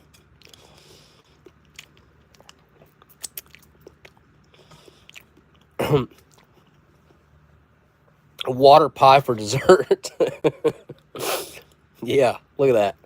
Thank you for the super chat. I think that was LC, right? Yeah, LC. Thank you for the super chat. Yeah, its consistency is questionable at best. I mean, again, where's the cobbler part? Where's the bread? Used to be back in the day, like when these first came around. Been a long time now. 90s, right? I can't remember when these first made an appearance. It might have been 90s, 2000s, somewhere along in there. When they might have been 2000. I can't remember. But they used to actually have like the bread stuff in them. Like you would dump it out and you would see the remnants of some of the breading stuff. I mean, it was obviously consistency was weird and all that, but it was, you know, you could see that it used to be a cobbler at some point. All right, Chief, I'm out like a fat kid at dodgeball. Careful with that pizza, bruh. All y'all be safe and take it easy. Well, thank you for that super chat on your way out. I really appreciate that, man. I don't think you're linked up. I assume with that name you got there, you're probably making videos now. I do not have you linked, I would say. So click on Nation MRE Finds and go see if he's got some content on the YouTubes. Because I'm assuming here. All right. I don't even want it. All right. Dang it. All right. Look what's happened to this. Yummy. Look at that. Beautiful separation going on there. Oh, excuse me. That was a cheese burp, I guess. The vegetable cracker's really good flavor, by the way. I got a...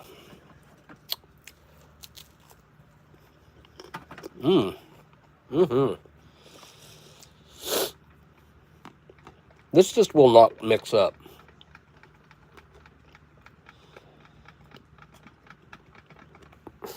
I mean, it will for a second.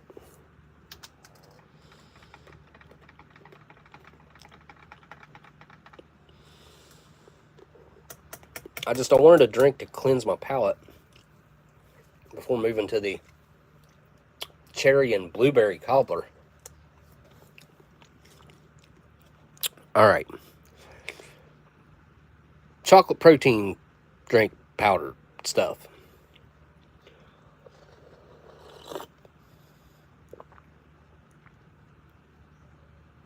By the way, I've probably added double the amount of water it calls for. Cherry wobbler.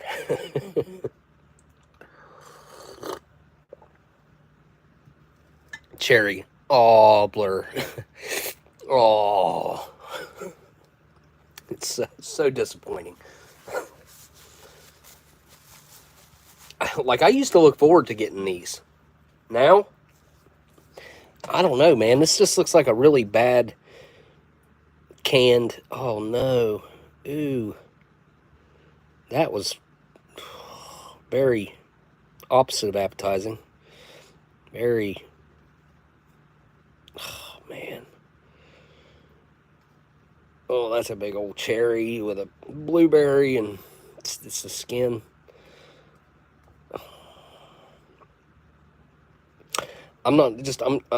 Yeah. I'm not going to think about it. I'm just going to eat it. All right. I'm just going to eat it.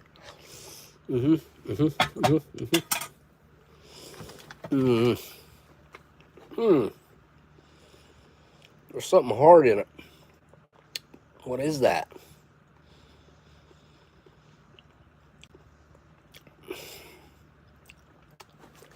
Okay. The flavor is not horrible. Yeah, but man, that texture, it's just weird to eat, man. For me. Maybe somebody else would love it. For me, though, it's weird. Look at that cookie. Look at that. Look how well that thing's held up. I mean, come on. But I'm going to stick it in here and break it. Give it just a bite of its own here. Oh, that's crunchy.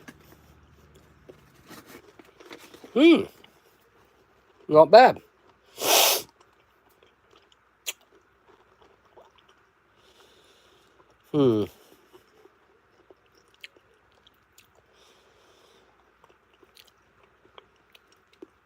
Why do even the oatmeal cookies have to be weird? Even these taste weird. Like the cinnamon tastes weird. And then it's got this Very odd, off-putting flavor that's going along with it as well.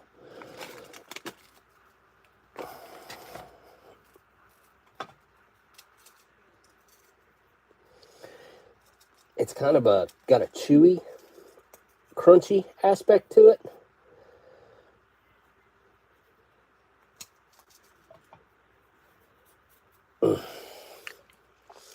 Well, now that looks a lot better. Let's just continue this trend because I feel like if I just cover it all the way up, maybe.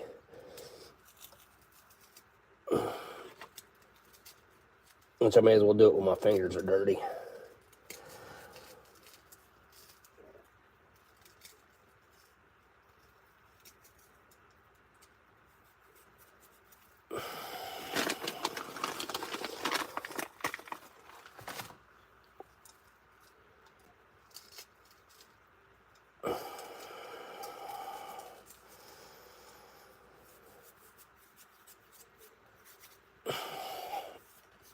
Look at how that stuck to my fingers. Alright, I gotta go wash them. They even stained my fingers.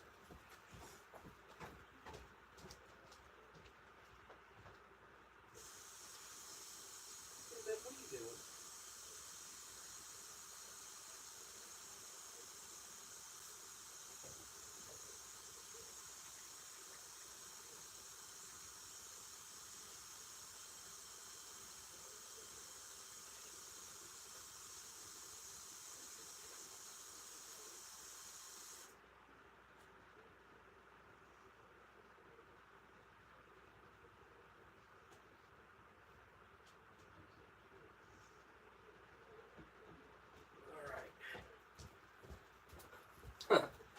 I thought I was just going to be able to just rinse that off of there. Nope. Nope, I had a pretty substantial thick layer of grease. That cookie is not as it appears. It stained my fingers like a yellowish brown. I mean, some Dawn took it off, but still, like, they would have been discolored. Now that, tell me, that looks all right, right? Like, we really improved on the look. And here, let me just smash it in there a little bit.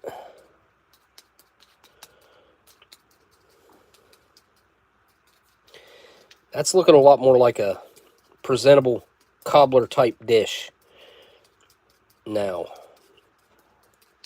Cookie absorbing a lot of that liquid that's all up in there.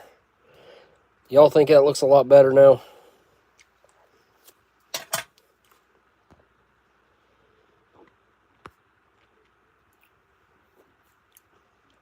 That would make it a little fancier. What is it? They should have added a chocolate drizzle on top and some chocolate chips inside it. Oh, you mean the oatmeal cookie? You know, it's pretty hard to screw up an oatmeal cookie. Unless maybe I'm off base here. But I feel like you would have to work at it to make an oatmeal cookie that bad. You would have to intentionally be like, nah, let's leave that brown sugar out. Get the weirdest cinnamon. Go over there to the Dollar Tree and buy the cinnamon that they threw away yesterday outside in the dumpster. Tell them you want to buy it for $0.01 a jar. Like, get the worst ingredient possible for the cinnamon, because it tastes weird. I don't know. There's something going on with that cookie. Well, it's not the worst cookie I've ever had, but it's up there. It's up there with some of the worst I've had. They could do so much better. I like a good oatmeal cookie. It doesn't necessarily have to be soft for me to like it. But I prefer it really tastes like an oatmeal cookie versus some sort of weird chemical mass of crunchy that they came up with this. It is slightly sweet and crunchy and off-puttingly chemical taste of a cookie, I guess. Maybe the flavor of this was pretty good. It's just I can't take the texture and everything that it had going on there. And like, again, where's the cobbler part? So let's see what this cookie has done for the cherry and blueberry cobbler. Hmm.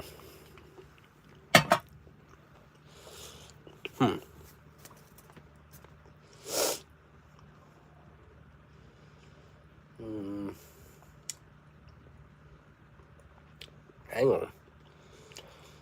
I can't tell if that's cookie or if I actually got a piece of like cobbler breading.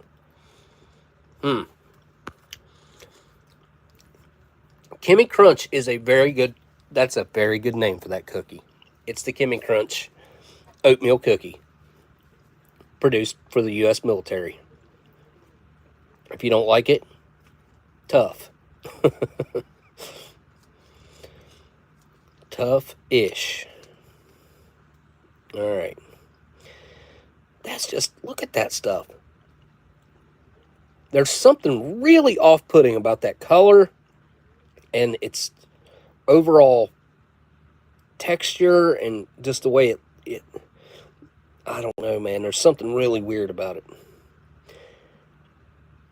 Maybe it's just me. Maybe it reminds me of something, or I don't know. I can't think of what it would be right now, but something about it bothers me. Yeah, there shouldn't have been anything hard in that. I don't know if it was seeds, like a cherry seed or something, or maybe a blueberry, I don't know, pit or something. Mm-hmm. Mm. Hmm.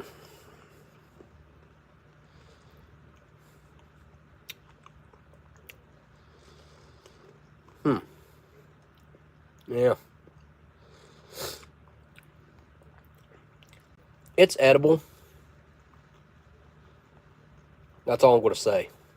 It's edible. I don't like it. It's not good. It's just edible. I haven't mixed up my coffee.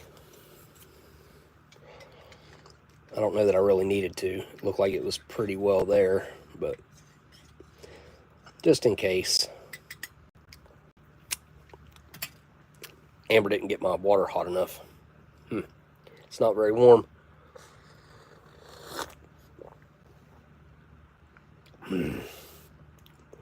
That needs more sugar and more creamer. I'm not a big fan of the Bill's Brew.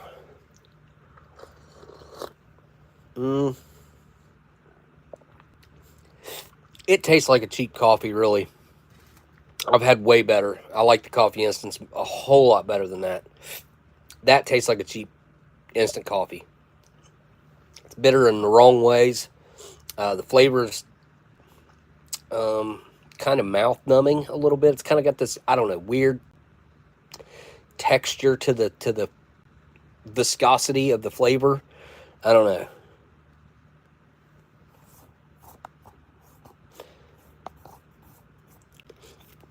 Storm Tracker, hey, I'm feeling it. I gotta go. Been good tonight. See you later. Well, thanks for stopping in, Storm Tracker. It's always good to have you here. Let's flip the camera. I think I've ate everything, right? It all sucked. Pretty much. The chocolate protein thing. The cheese spread was nice and putty and weird. Coffee. Like really low end-ish. I don't know. You know what? Like, what I'll say about that is sometimes I can be in the mood for that type of coffee. Does that make sense? Sometimes I like that. And sometimes, like right now, like it's not doing it for me. Like right now, I'm like, it just does not, it tastes like, I don't even know what it tastes. It doesn't taste like, it doesn't taste like cheap gas station coffee or anything.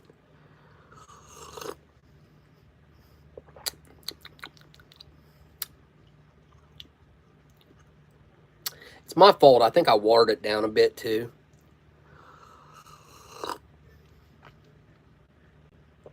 I think if you were to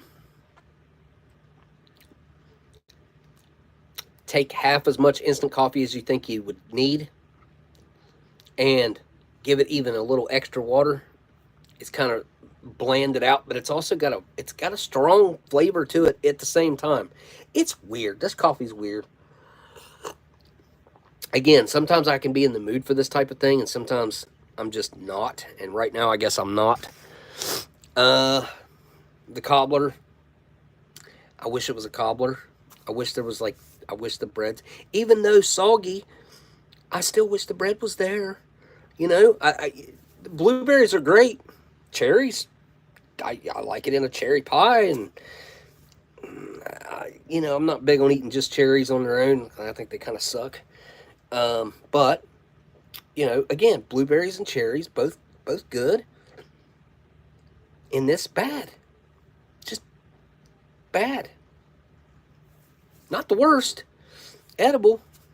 Cookie, super weird. Pizza, tastes like a chemical. Pizza, just like it is. It's edible. Again, all of it's edible. It's not the end of the world. Not horrible in the way of, oh, I can't eat that. Yeah, I could eat it all.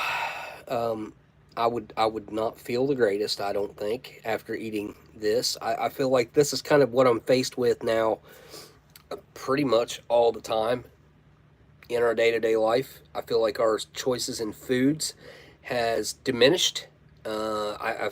We have separated ourselves so far from the farming process and the eating, farm to table process, that when I say that, I mean those foods that they use a little bit of here and there, making a lot of this stuff. That there's just as many chemicals and preservatives, which are chemicals, that are going into these foods as there are the actual food that they're supposed to be.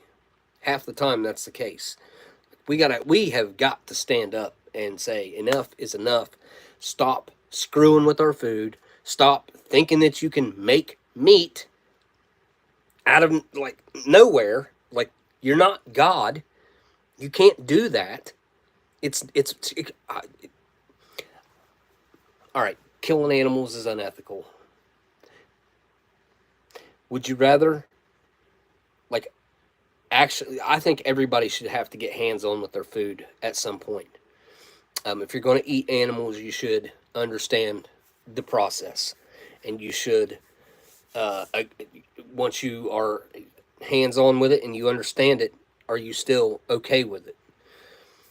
Because the way we're doing things right now is highly immoral, I think. I think the way we've been doing it for the past, I would say probably since about the 40s, really. I mean, it's probably when it kicked up. I mean, the processes were starting before then, but, it really kicked up after World War II. Population exploded. A lot more demand for food. So processing and dispatching animals became a lot more, they're going to call it efficient. I'm going to call it cruel. Because they to think that an animal doesn't know what it's headed into is not the right approach. I don't feel like, because in my opinion, this is just my opinion, I think that they do know. Cows cry on their way into a slaughterhouse. It's awful. Whenever you see it and you know it and you know what you're doing and you know what you're consuming, it's tough. It's tough. I love a good steak, man. I do. Love a good steak. This is the pocket pack. Pall Malls. The delicious scent. They're slightly smaller than a standard smoke. They definitely feel a lot smaller on I don't like to say this. When you take a drag off of it, that's a good way to do it. Oh, yeah. All right.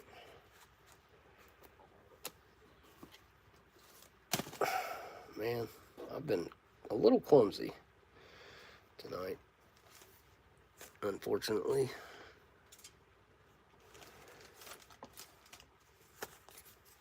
I feel like I've been sick for the past couple weeks myself. No, they're not 72s. 72s are just shorter. These are smaller around, actually. These are thinner. And it's Pall Mall. From... I don't know if these ones came from Poland or not. I want to say they did, but I'm not 100% sure. They could have came from Germany. They could have came from pretty much anywhere. And look, you see the difference in the bigger, how big around they are, in the size. There you go. See, these are like kind of like how the Virginia Slims were. They did that so they could slim the pack down a little bit, and they call it a pocket pack. Kind of cool.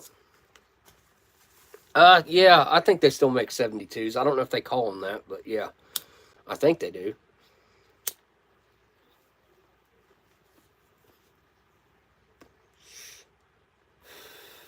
Leg crooked. That's supposed to mean somebody loves you to see. There's one of my superstitions again. You light a cigarette and it lights up halfway funny like that.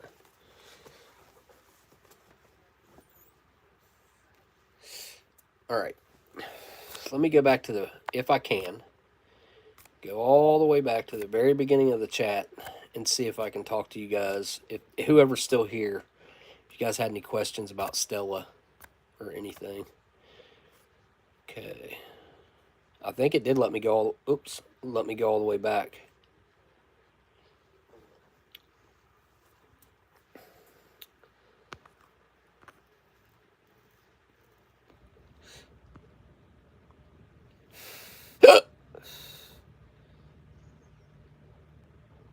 Oh, Nations MRE, he said that he's been recording some new rations that come out of the UK and Canada made this year. Also been messing with some brand new editing software that will change my video game. Man, I'll tell you what, like I need to learn how to use an Apple product and Apple editing software.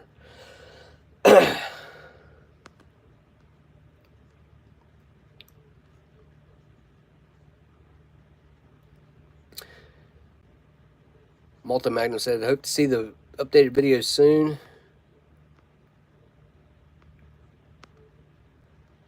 Yeah, I was having a brain fart on Nations MRE. His picture thing looks different now, I think is what threw me off. He's got a new logo or something. Looking at it. I can't tell what it is because it's like that big on my screen, but I knew it looked different.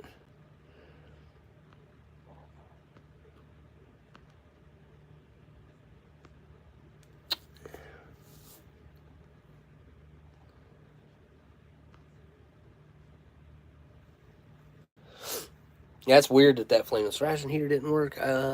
Maybe it didn't take me all the way back to the... Yeah, it didn't take me all the way back to the beginning talking about the dog. Okay. Alright, just bring it back up. Okay, so anyway. Oh yeah, I've still got to find the candy. I always like to ask this at whatever stream that I have that is closest to 9/11. And I ask everybody who happens to be in my chat. Don't forget to hit that thumbs up or down either way. Google just wants feedback. It helps promote the live stream and all that goodness. But, like, everybody says, where were you on 9/11 when it happened? Like, I'd prefer to ask myself, like, what do you remember about that day? Like, what else was going on? See, because a lot of times we don't remember our day-to-day, right? Unless something really eventful happens, and in this case, that did happen, and most people in the world remember that day, and they remember things that they did that day. Like, I can even look back in my own memory and see a lot of things that I did that day. I can't, it's been so long ago now. I mean, we're talking 24 years, right? 23 years. 23 years, right? 02 is 1, 3, 4, 5, 6.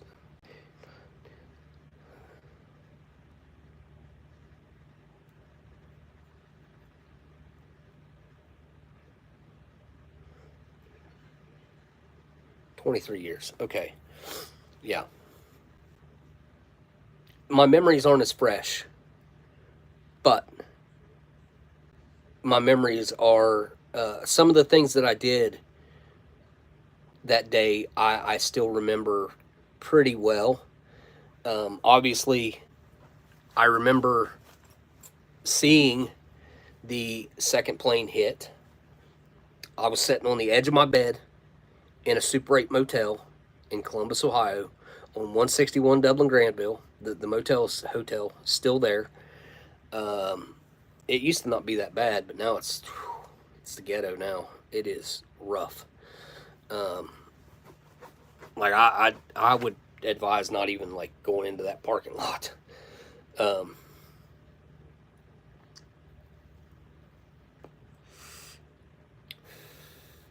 This thing's not hitting like I remember them hitting. It's kind of like a light. It's also that smaller size is really affecting my pull on it. Okay, LC says, wait. Dreamsy Smokes Reviews says middle school health class. Got sent home early. So kids got sent home early. I was actually out of high school about a year at that point. I graduated in June or April, maybe May of 2000. I graduated in 2000. By September of 2001, I had already been to New York City and worked a job in the city.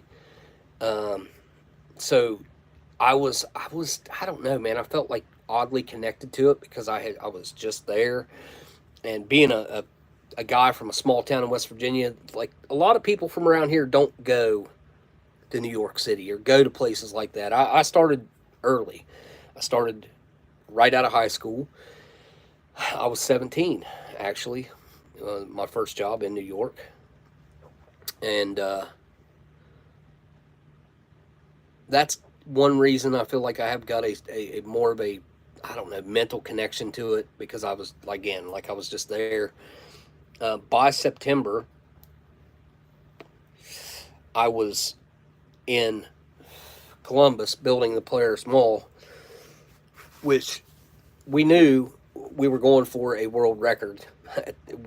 Everybody that worked on that job knew that we were shooting for a Guinness World Record for being the fastest fashion place ever built. And the place is huge, by the way.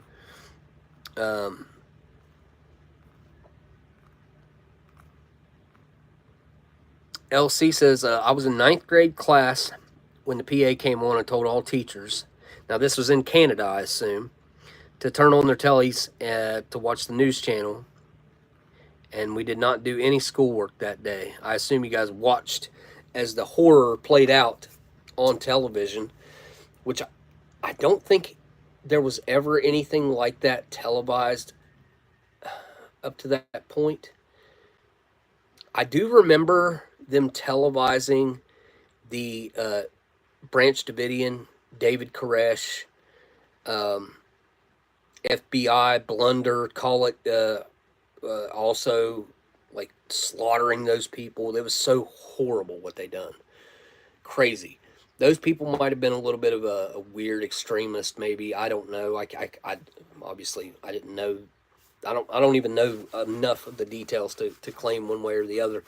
But what they done, like, that's not okay. It's not okay. And some of the things that have happened since then that we essentially have turned a blind eye to is a tragedy in itself. We, as the population of America, should stand up for what's right and say that these things can't continue. One mistake like that's enough. One. You do it again and again, like, you can go down the list. There's lists of crazy things like this, of them way overstepping bounds, and now it's a whole worldwide problem. It's not weird to me. I know exactly what's going on. I'm not stupid. I'm very awake to what is actually going on.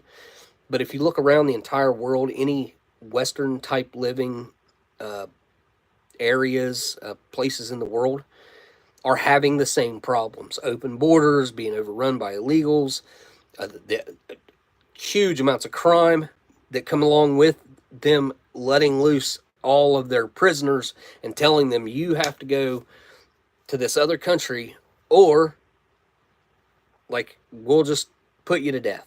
Or like there's things like that that have happened. Obviously Venezuela, that's one we got a problem with here. The whole Haitian thing, like, you know what? They can say what they want. They can downplay it all they want. Look, I'm an animal person. You guys know this. And I happen to know somebody. Well, I know their mom that lives, I know them and their mom lives up there and had their dogs, like I'm going to get upset, had their dog taken out of their backyard. They went looking for their dog. And what they found, like, I couldn't imagine. I mean, you guys have heard, you guys listen to me, everything we've done with our dog. She's a family member. Just like their dog was a family member to them, you know? And the fact that it was brought up and then they just want to try to laugh it out like it's nothing, it ticks me off. It's not just that, it go down the line of the list. I watched a 40-minute compilation of unalivings and essays that have happened since 2021. So in the past 3 years, they were all like the newest one on it. So it was a 3-year. I watched 40 minutes of this, of back to back to back to back, new one every time, news clip of an illegal committing crimes. And I'm going to say 9 out of 10 times, they were released on a bond of some kind. And I'm talking about after unaliving people. I can't say it. It's so stupid we can't use the human language, or the human language, the English language in a normal way on YouTube anymore because they want to censor the, well, I mean, let's just be honest. Like, you can't talk about things that are happening in the world because they want to ban you over it. Cobbler, I'm going to take another bite of it. I keep looking at it and I'm like, you know what? The crumble on top looks really good. The cookie, it looks really good. It looks appetizing. But then I look underneath it and I'm like, yeah, that doesn't look good at all.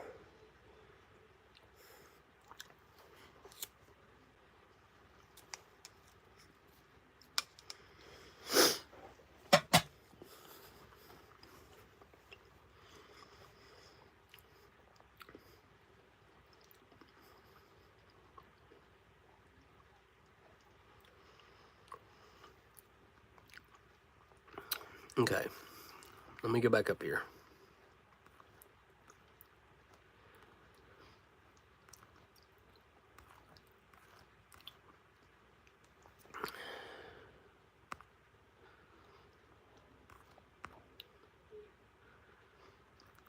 Okay, LC said that they didn't do no work.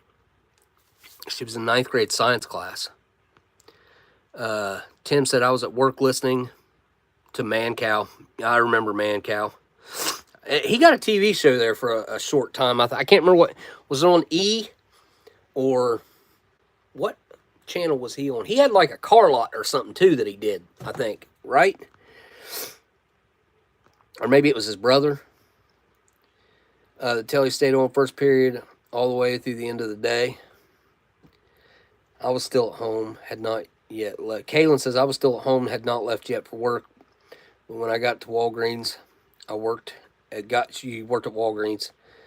Was told to just take a register and forget about clocking in because we were so busy. Oh, that was nice of them. You better. I wonder if they got you paid right. I hope so. Dreamsy Smoke says, I live in Pennsylvania. Pretty sure we got sent home early. They didn't go to school the rest of the week. Oh, yeah. I think I kind of do remember them canceling school. But I can't remember what day of the week that happened on. Was it like a Monday? I can't remember. Dreamsy, I'm 100% with you. Jet fuel absolutely. All right, let's just say it did. And the top of the building did decide to fall. Anything above it, right? It's not going to go through the 70, 80 some floors below and literally turn to dust in front of your eyes. When, look, I've been there and seen the steel beams that building was made out of. Now, these were still I-beams. They were that thick. They were 6 to 8 inches thick. And I don't mean, like, the entire beam was, some of them were huge.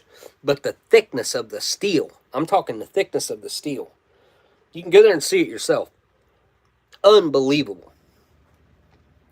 I've worked in power plants. I've worked on very large structures, 1,100 foot tall structures. I have never seen steel this large until I seen what they used to build the World Trade Center. So all the architects and engineers that have came together to speak out against this, and all the families that are with them, they get brushed off. Oh, you're a conspiracy theorist. No, they're not. They're using empirical evidence. They were real quick to want to get rid of everything that was left after it was done. Like, they got rid of it as quick as they could ship it out of there, get it to the island, and ship it to China. I mean, come on, man. Anyway, like, I get upset over that. The government is not your friend.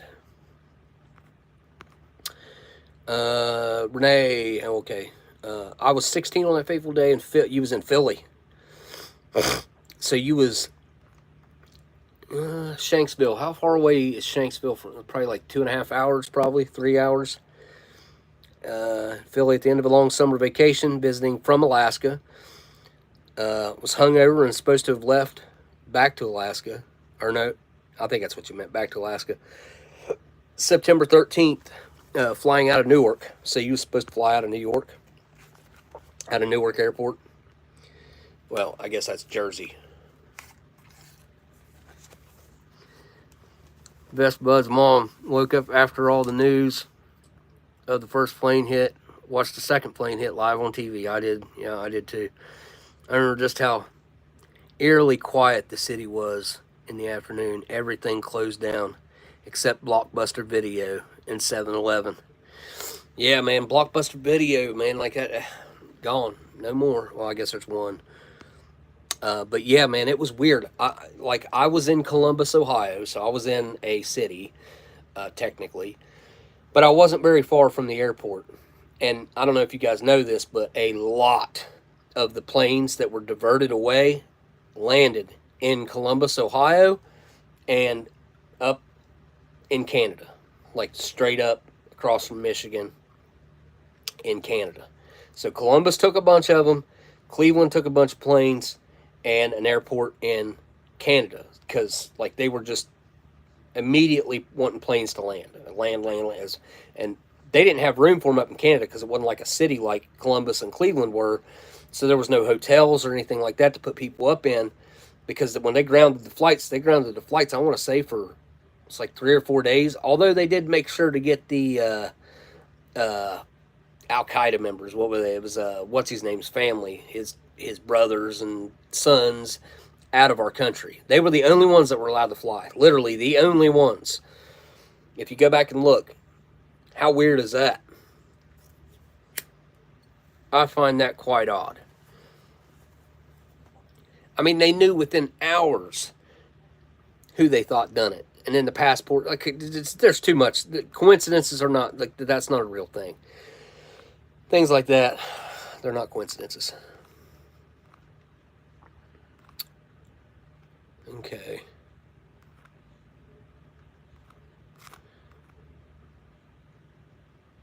Oh yeah, I do remember all day long there being false reports and stuff. That was everywhere. That wasn't just Philly. That was everywhere.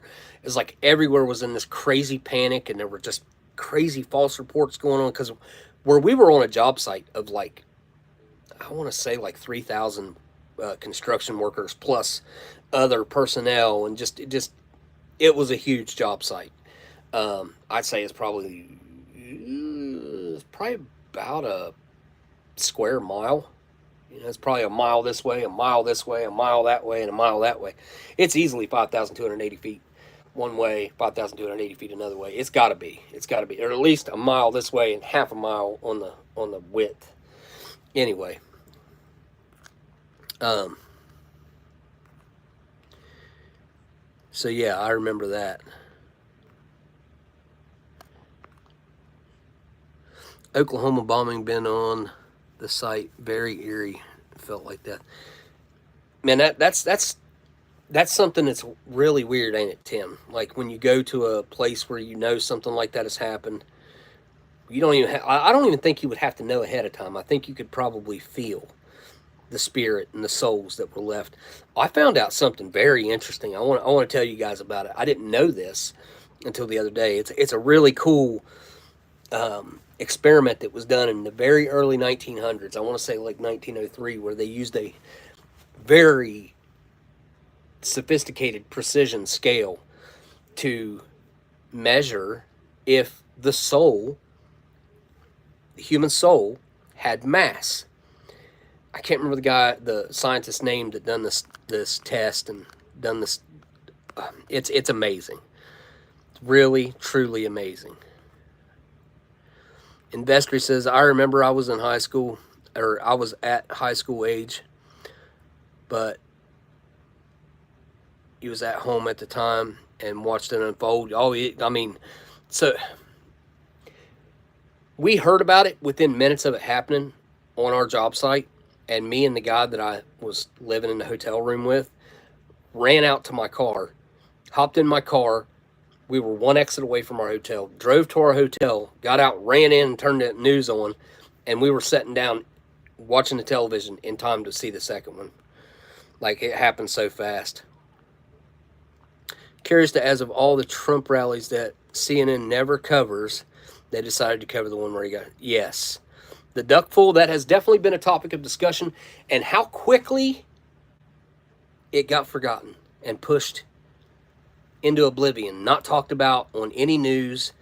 We all know what the heck's going on. The mainstream media is just an extension of the government's arm at this point, and they do what they're told.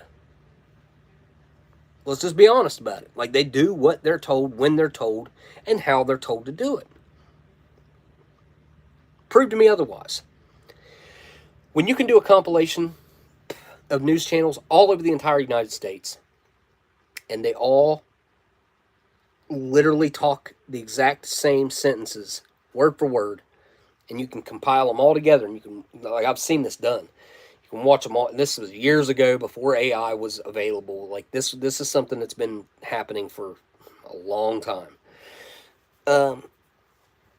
It's interesting. It's not interesting. It's crappy that even our local news channels are infiltrated by the deep state that wants to control everything, does control everything. Wait, what? Sorry, guess I said something nasty. Got booted totally out of YouTube? What? Oh, I surely didn't do it. What the heck? Hey, I tell you what, man. YouTube, TikTok, anything but X, really, Facebook, anything. You don't have to say anything off or weird or bad, or you could just be having a little bit of a difficult discussion with someone, not saying anything mean. You just have a different viewpoint from them, and they'll get all their little buddies to go mass report you, and you'll end up losing your account because of some jerk off that, like, leave. If you don't like what I got to say, you don't even have to read it. Move on. You don't like what I'm saying, click off. You don't have to watch it. You see, like, I don't get people. anymore. People are so sensitive, overly sensitive, over things that, like, free speech is something that I think is so important to the heart of what our country is about and what it's for, and that goes down the entire the entire Bill of Rights and Constitution. It's all important, and it all starts with freedom of speech, and you got to be able. The people that you don't agree with, the people that will say the most outlandish, horrible things, you want to be able to hear that. You want to know who those people are. I'd much rather than be comfortable saying their awfulness. So I know who they are. The only problem is now you've got a media and a side that's propping up these horrible things. And that goes down from racism to you name it. Like, the things that they're propping up as good or acceptable, like these late term abortions. I watched a girl on TikTok yesterday. She called a abortion facility. I can't remember the state. I want to say it was Maryland though. I could be wrong though. I can't remember what state it was. To me, it didn't matter. Like, that wasn't what I listened to her call them. She told them that she was 34 weeks. 34 weeks. The person on the other end of the line didn't bat an eye. And she proceeds to ask, is this something you guys deal with a lot? Is this normal? She said yes. She wasn't going to be able to get her in for another week. She was going to be 35 weeks. That is 8 3/4 months. When I was growing up, 9 months was a full term, like pregnancy. So, what are we doing? This is very real, and this is absolutely going on. But here's what I saw after that. I saw a woman talking about how she felt after she done it. And how she felt so horrible about the fact that she couldn't undo what she'd done. And that she'd made the decision because everyone around her told her, oh, it was fine, and you'll feel fine as soon as you do. And it was not the case. And most of the women that talked about this, that had done it, all said that they had felt wrong and bad about it ever since they'd done it. And some of them, it had been years. It's not something that you can just, it's not a reset button. It's just not. I'm not saying that I don't understand the need for an abortion sometimes. I do. I get bad situations. Bad things happen. No, I'm not condoning any, like, it's awful that these things do happen, but I do see the use for it sometimes in those really bad situations. But it's also going to happen immediately, right? If you're essayed and you're in a situation like that, you're gonna, I would hope, take care of something like that, even like before it ever even becomes technically a life or whatever. Like, you just immediately take a morning after or something like that. Hopefully that you could do that. I mean, again, just even being in that situation, there's no way that I can, as a man, can stand here and say, well, I understand that. I don't claim to.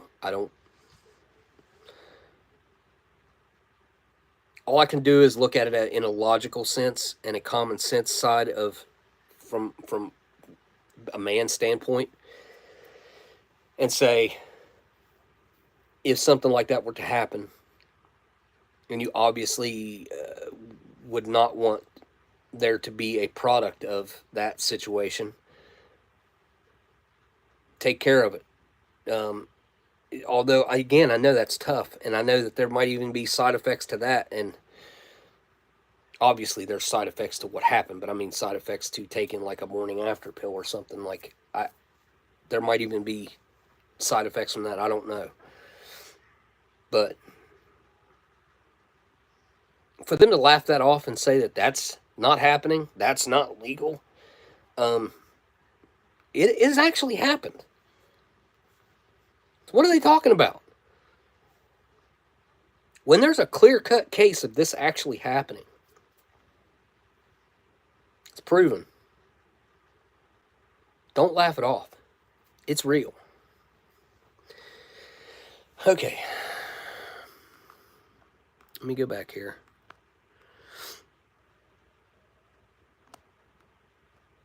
Okay.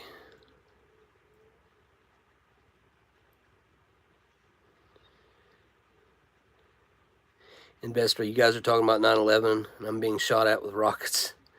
Wait, what? What kind of rockets? You're not in. Are you in a conflict right now? Are you like, what's going on? Investor, are you overseas? These little, no idea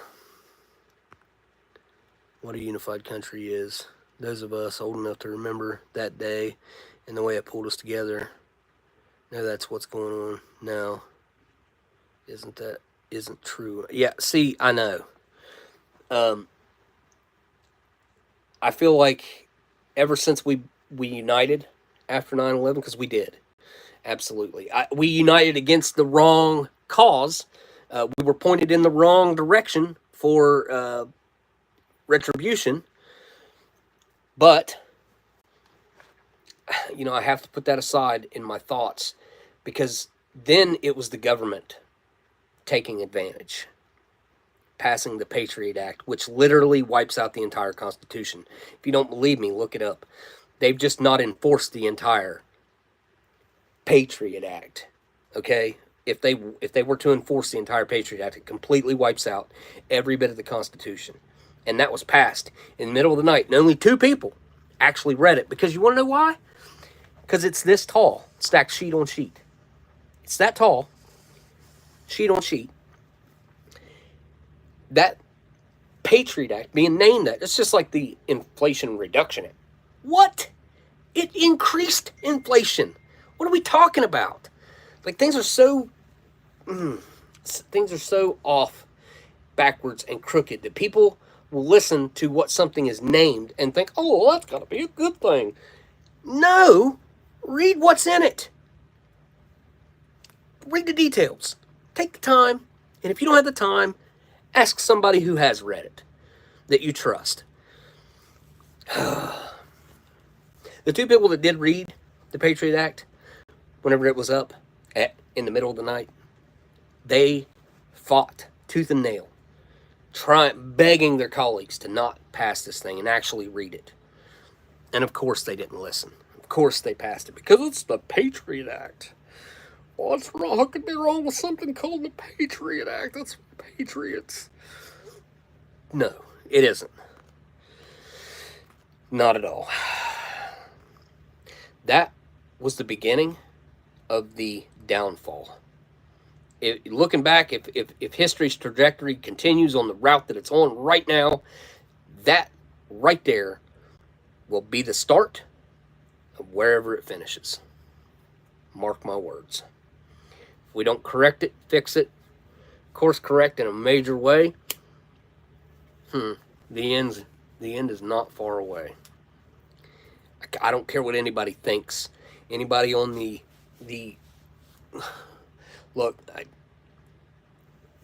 I have strived my entire adult life to put together and keep together a traditional family, a nuclear family, whatever that term means, which I think is kind of stupid. I wanted to be the father that my father wasn't. Had my dad been a dad, maybe I wouldn't have been so adamant about wanting to be there for my kids. You know, I don't know. It's usually the people that go through hard times and go through hard stuff that end up being better because of it. And I like to think that that's where I'm at. Like, I don't know. Maybe I would have done better anyway. I don't know. But living where I live, I feel like I have common sense that a lot of people used to have. It's not common anymore. Common sense just is not a common thing anymore. Common sense is rare. I attract people with common sense because I don't tolerate the opposite very well. I'm not going to say I'm nice to everybody and I can tolerate things, but I will avoid and go out of my way to avoid people and things when I see that that common sense layer isn't there. Does that make sense? Let me go back. I seen something about Tim Pool up here. I've been meaning to go and visit with Tim Pool. I need to do that one of these days soon.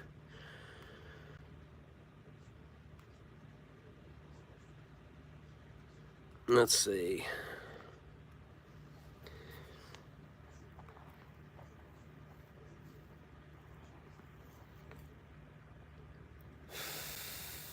Yeah, they knew more about the terrorist in minutes than we've learned about Crooks in 3 months. And Crooks' house was so clean, like it was literally as clean as a nuclear plant. You could eat off the floor. All of his social media was completely white. Dude, no freaking way this 20-year-old idiot kid was more trained than a special operations guy who's got way more knowledge than this kid could have ever had. And I guarantee you that special operations guy couldn't have left behind a cleaner scene than what he had help. I don't care what anybody says, and those offshore accounts absolutely do exist. I have heard so many times these people, he didn't have offshore bank accounts. Yes, he did. Yes, he did. He had $1.5 million in 3 different offshore, 500, 500, 500, 3 different offshore accounts. Encrypted accounts. Offshore encrypted accounts. They can say what they want now because they're trying to change history, trying to change facts, trying to change what's happening.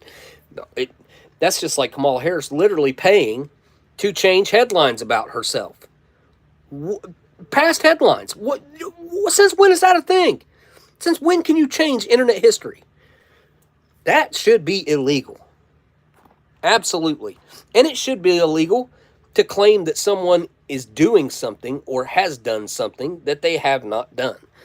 Like, that is slander. I think that there should be lawsuits that happen because of that.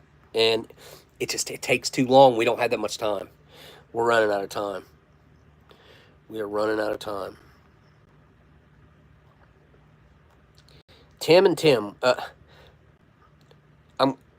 we've got to get your account fixed somehow. Like, I don't know how we can fix. I mean, I know you're using Renee's account now. We got to get that fixed.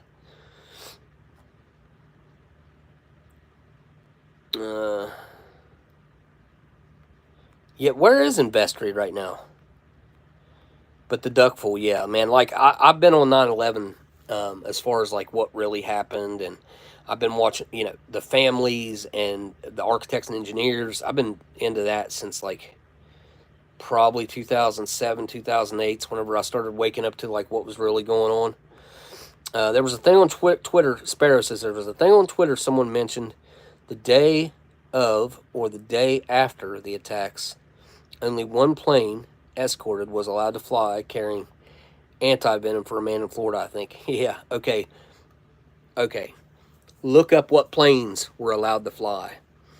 The day of and the day after. Because they flew out bin Laden's family and some other tight-knit families to them. They flew them out. They were the only ones that were allowed to fly. And they were flown out by the U.S. government.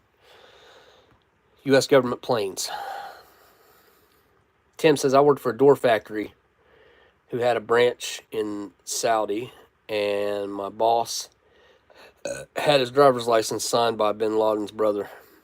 See, bin Laden's plane was for sale about a year ago. His brother's plane was for sale on eBay about a year ago, and I was actually contemplating buying it. It was a jet. It was a little worse for wear, but for the price, I kind of wish I would have bought it. I really do. I want to say it was like $150,000, man. Like, and it was. It would have easily been a $2 million jet with a little bit of work. Probably more than that.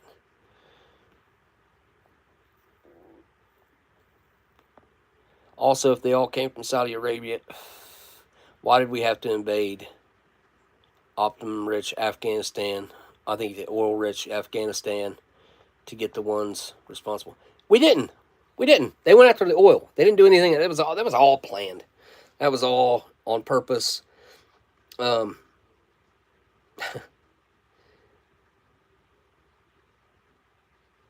Look, the evidence of the day of, and that short amount of time right after, of Israelis being directly involved is irrefutable. That's another thing that the orange guy got caught a lot of flack for, talking about the dancing Israelis. The dancing Israelis was real. I remember that. I remember the lady that they went and interviewed. Those guys were arrested too, by the way, and deported, by the way.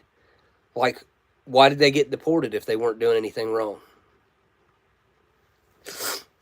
They were standing on top of a residential building with a view of the World Trade Centers, dancing, cheering, and she watched it all happen. The neighbor. It's not on video anywhere, but it absolutely did happen. All right, catch up here.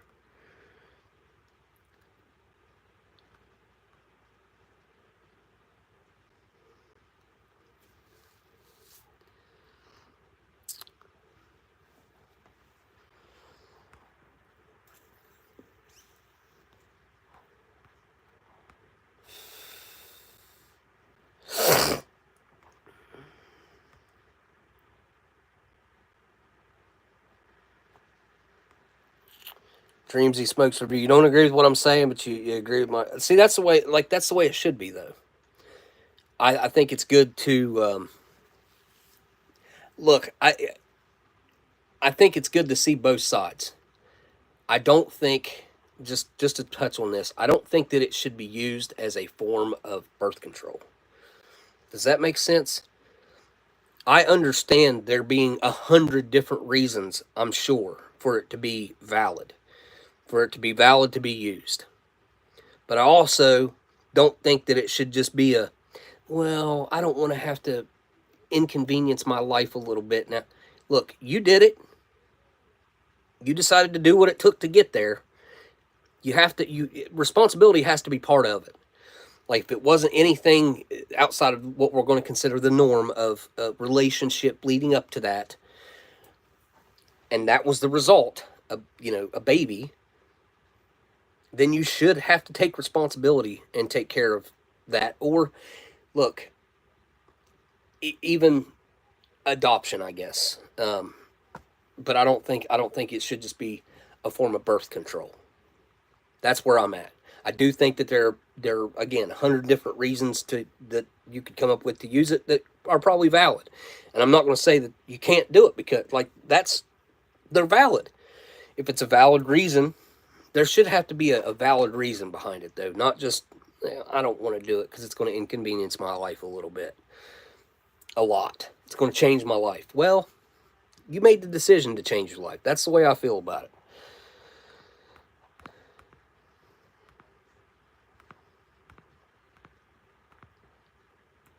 Yeah, I usually don't talk this over. I don't care, though. Like, I think these things should be said. And again, if it's something you don't agree with and don't like, I understand. There's a lot of people I don't agree with and don't like out there. And I'm also open-minded enough to listen to any side, because maybe I'm missing something. I'm not the guy's, oh, this is how I have to think. No, I'm open-minded enough to change my thought process and to change my outlook. And hell, even if I'm wrong, admit that I'm wrong. I was wrong the way I thought for my entire life, maybe. I don't know. It could be anything. I'm not against admitting when I'm wrong.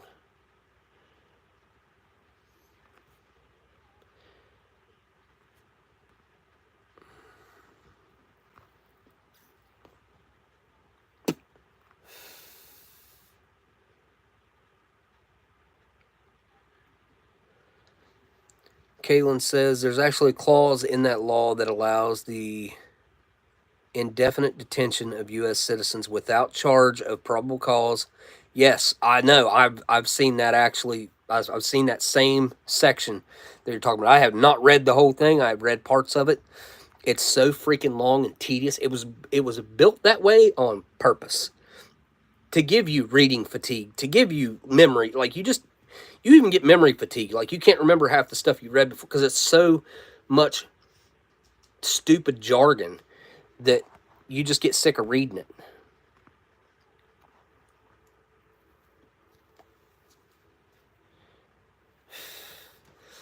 Wait, Investor, are you in Israel? Rocket attacks are a regular thing in Israel. Imagine Mexico regularly shot rockets into Texas. Yeah, no doubt. Like crazy. Gaza and Hamas is still launching rockets at us. Oh my God, so you are over there. I didn't know you was over there. How did I not know you was over there? In Cali, there's a specific law in the books that up to 2 months, the coroner won't investigate. What?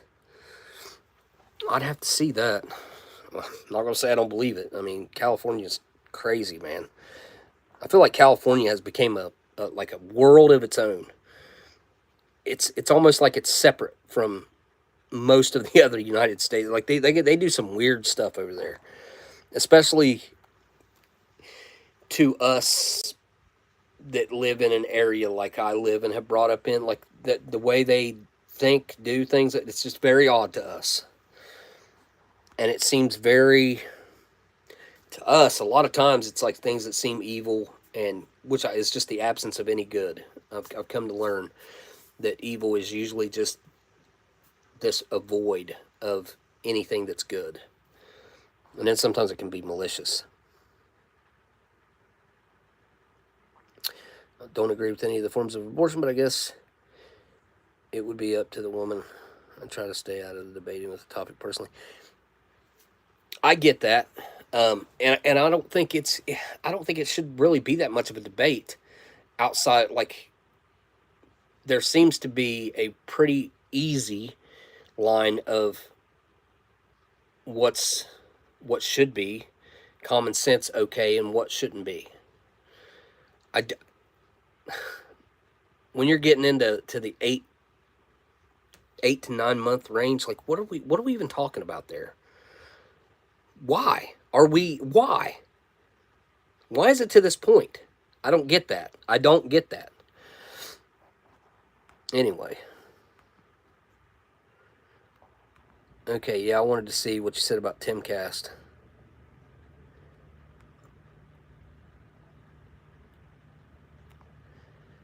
Yogish. Can't pronounce your last name. I don't even want to try. Cousin, I follow your channel a while. Interesting. Teach about Americans sometimes. Cool. I just talk normal stuff. Well, somewhat normal. I'm a little off topic today, but you know what? I'm okay with it. Like, I feel like at some point you just got to kind of open up and start talking about what, I guess, what life's like here, what my thought process is. If most people don't care, and I'm cool with that. If you don't care what I got to think or what I say, like you don't have to. You don't. But I want to hear from you. I'm open. Muslim Arab caveman definitely flew his planes in New York City. I'm sorry. I know it's not funny, but that's funny. Yeah, the ones that couldn't even fly a 2-seater plane. Yeah, the Pentagon one is the best. Let's just be honest. The Pentagon one is the best. I mean, the most skilled commercial pilots couldn't pull off what they pulled off in D.C. Couldn't do it. Not only that, flying through the amount of light poles that they flew through without ripping the wings up. Dude, I have seen a duck completely cave in the front of an airplane. Completely cave it in. Like, I mean, a cave-in spot this big and that deep from a duck hitting the nose cone on an airplane. Like, ripping them wings off, a steel light pole that's set in concrete, That wing's coming off. That wing is coming off. I don't care. I don't care what anybody says. Like, test it. If we really want to get that deep into it, let's get a decommissioned commercial jet that they're getting ready to scrap. Let's take that. Let's go same exact flag, their light poles, put them out there, and have it fly through the, well, I can't remember how many light poles it supposedly flew through, and see what happens. Let's just see what happens. Come on. Come on. Yeah, I wasn't going to pronounce your name as a bad word, but I don't know how to put the IW at the end. Ew. Shut. I don't know how to pronounce it.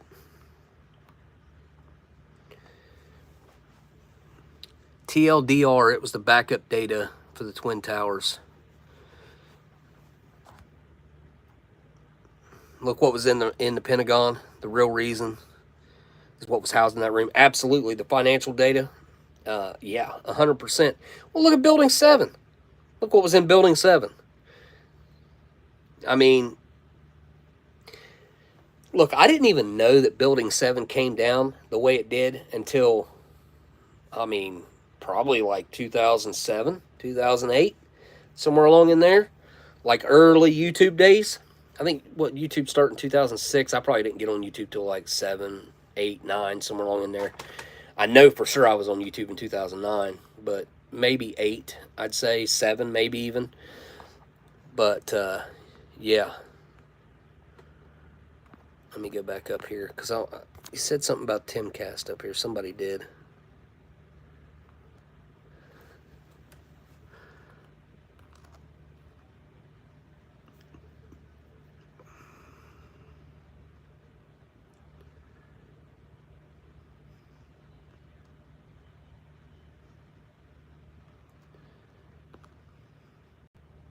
Dreamsy Smoke says Building 7. That's what I'm saying, man. Like, holy cow.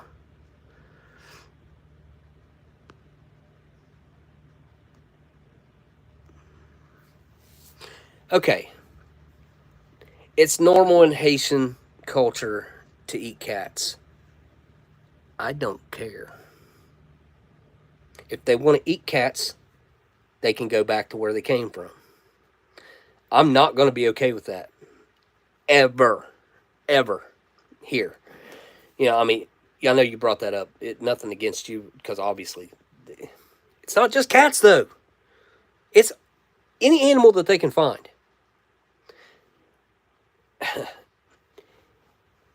First of all, they've been getting stipends for housing. They get food stamps. They're getting welfare. They're getting things that the residents of Springfield can't get. Why are they still eating wild animals and pets? It's unnecessary. They don't want to conform to the way things are here. Okay, cool. You don't like it here?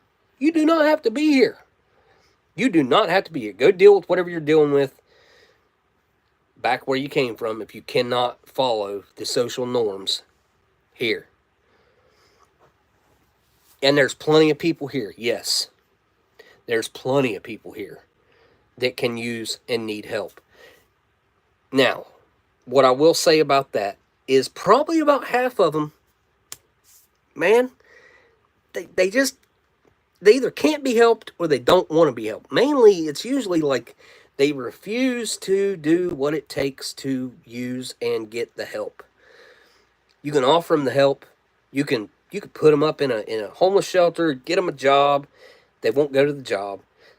They won't do any of the things that it takes to get themselves out of the hole that they're in, because they would prefer to not have any responsibilities, to be and they're fine with living outside. They're okay with roughing it for the about 2 months of really cold weather that they're going to have in we're going to use Springfield. But Aurora, Colorado, I mean, I don't know, maybe they have like 3 months of really cold weather there. Probably some more extreme cold weather in Aurora. But they're not living outside like the homeless and stuff are, though. Sending billions of dollars to other places at this point, and since they started doing, I think my reasoning behind this is the American government knows that the American dollar is dying. So at this point, they're basically forcing the American dollar to be used so that it doesn't die. So that the American dollar doesn't just go away. Like, it's in trouble. We're in trouble. We are in trouble. If we do not start actually producing something, just printing money out of nowhere and giving it away so that the American dollar will still stay relevant, and that they want that money to have value because they got pallets of it. They got billions of dollars worth of it. It's not going to work. That is not going to work. It's somewhat worked to keep it from completely collapsing up to this point, but it's artificially propped up right now. Everything is artificially propped up right now. That's why you see, and let me also say something that kills me about the whole inflation discussion. When this current administration brings up the fact, oh, well, we've got inflation numbers down to almost normal now. They're still elevated. But what you're not understanding is we need a negative. We need a net negative for we need like a negative 3% for 3 to 4 years quarterly to catch back up even remotely to where inflation should be right now. Because it's cumulative. Let's say it was 20% one quarter. Well, it surely didn't go down the next quarter. You added another 14% the next quarter. And then you added another 10% the quarter after that.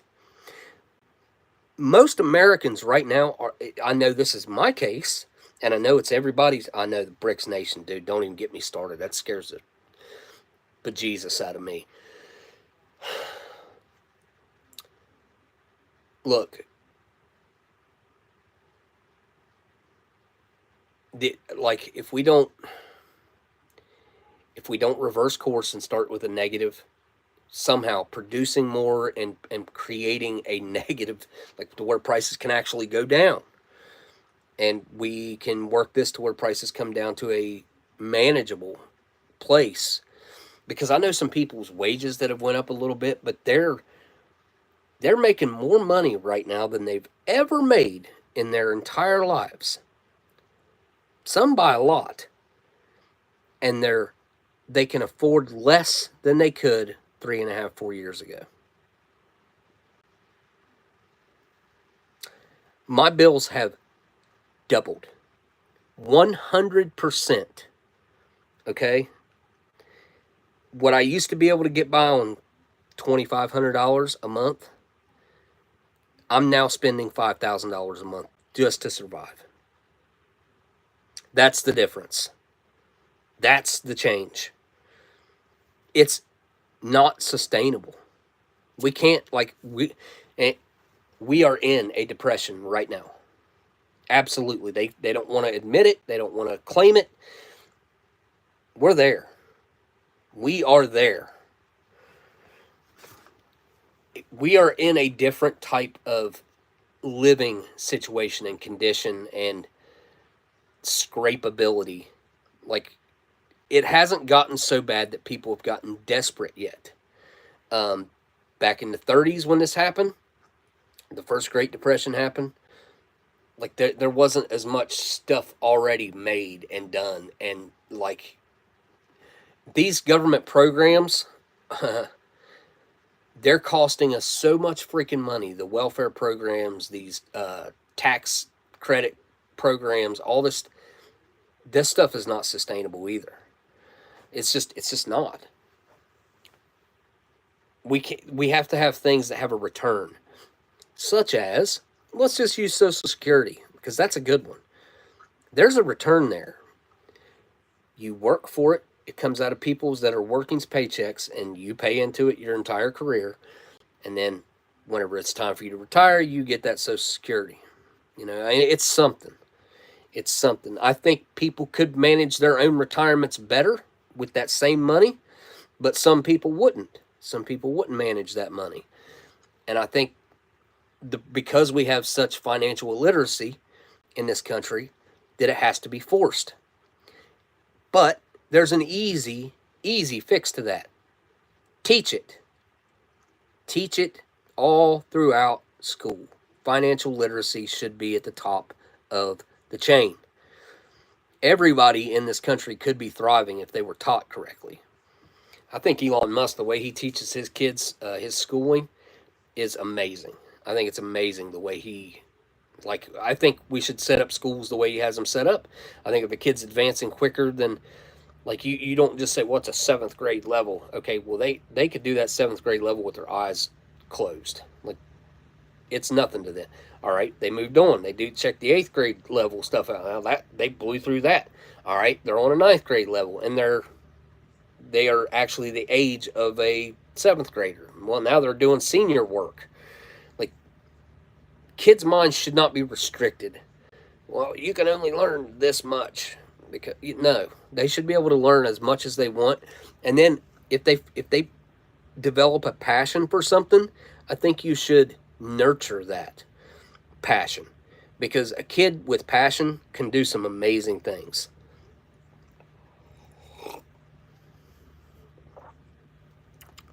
Okay. 10 years ago, I made $14 an hour. You make $31 an hour now.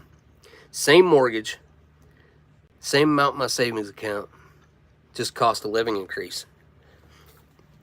Okay, so you're probably roughly, because of the pay increase, somewhat staying even, but you can't save anymore, it sounds like, because cost of living's so daggone high. Yeah, it's tough.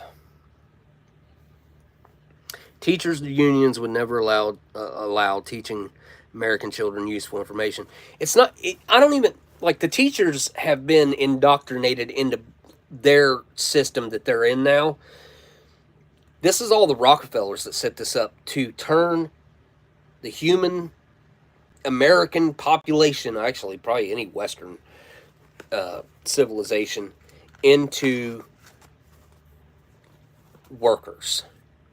To work an 8-hour workday for pretty crappy pay, and to just do the bare minimum and make a company get by, creating wealth for the ones at the top, and the ones in the middle and below, yeah, you get the peanuts.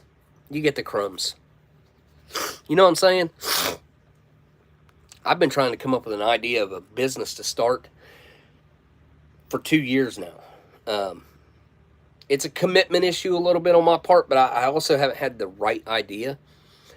I have just came up with an idea that I feel like I would do very well at, and I feel like I've got a passion enough for it. I'll shoot the idea out there to you guys right now and let you hear what I've been thinking. I've been thinking about this the last couple weeks. Starting a pet overnight, more than overnight, like a pet babysitting, a pet sitting operation. Basically, I'm thinking like I'd need a 5,000 square foot type of building, section it off, have 1,000 square foot for cats, 1,500 square feet for dogs, set it up real nice, you know, different little individual cages for them to go to at night, let them out and run around with like some fake grass and stuff, and then have a nice little fenced off field out back that they could come in and out of a doggy door. Because I know a lot of people, man, if they want to go on vacation, they want to do anything. If you got pets, it's virtually impossible, man. Like, it's really hard. And I would put cameras up in the entire thing, so wherever you're at in the world, if you want to click into the live camera, you can click in, you can see your pet, and we could even set it up to where they could hear you. Like, we could set it up to where you could talk to the camera and they could hear their owner come through on a speaker. I could do cats, I could do reptiles, I could do birds, horses, make a small I don't know, 10-horse stable or something like that. And then go take it a step even further. I could have a package or a different service that I could provide, where I also set up a 24-hour live camera at, if they want us to, the pet to stay at home or it needs to stay at home, set the camera up at the house. They can check on that anytime they want, and they can pay one of my employees to stay there, basically 18 hours out of the day or so. You know, they got to be able to leave and do whatever, depending on how long it's for. And, you know, they'd have to pay up for something like that. Like, I don't know, what, $200 a day to have somebody stay there, and you're basically getting a house sitter out of the deal too. But I you know, then I'd have to be very careful. I'd be able to start off with people. I've got enough people in my inner circle that I fully trust that I could hire to do this, friends and family that I could trust to do this. But if I had to start branching out of that, like, I would really have to go through a vetting process and make them work at the place. Like, sending somebody that I don't fully 1000% trust to someone's house, like, I couldn't do that. I couldn't do that. Like, someone that I just didn't know that well, I couldn't do it. Because I wouldn't want it to be $20 a night. My God, that would be amazing. But what do they do for $20? Like, they ain't going to do much. They're going to go in, dump some food out, and leave. It depends on how much you want and like your pet. You know what I mean? Do you want your pet sitting around all day by itself? Especially when it comes to a dog. Cats don't really care as much. But when it comes to a dog, like, dogs absolutely get lonely. Separation anxiety. When we took the first vacation I had in 9 years, Stella got separation anxiety, and we've been dealing with that ever since last year. Ever since November of last year, she has a problem. If me and Amber are going somewhere, like, she knows that we're getting ready to leave, the anxiety kicks up, and it's just, she's a mess until we get back. It's it's nothing we done, you know, and I even set cameras up before I left to where we could talk back to it and she could hear us. We talk to her every day. Yeah. Tried to FaceTime.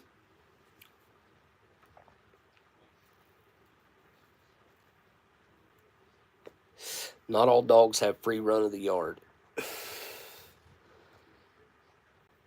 Like Bubbles, Kittyland loves it. See, that's what I'm saying. Like, I'd like to build up, like, for the cats, I'd like to have a real cool playground built out for them and places for them to sleep.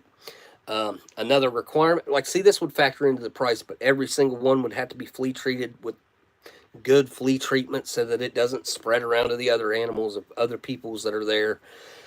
Probably have to bathe each one of them as they come in.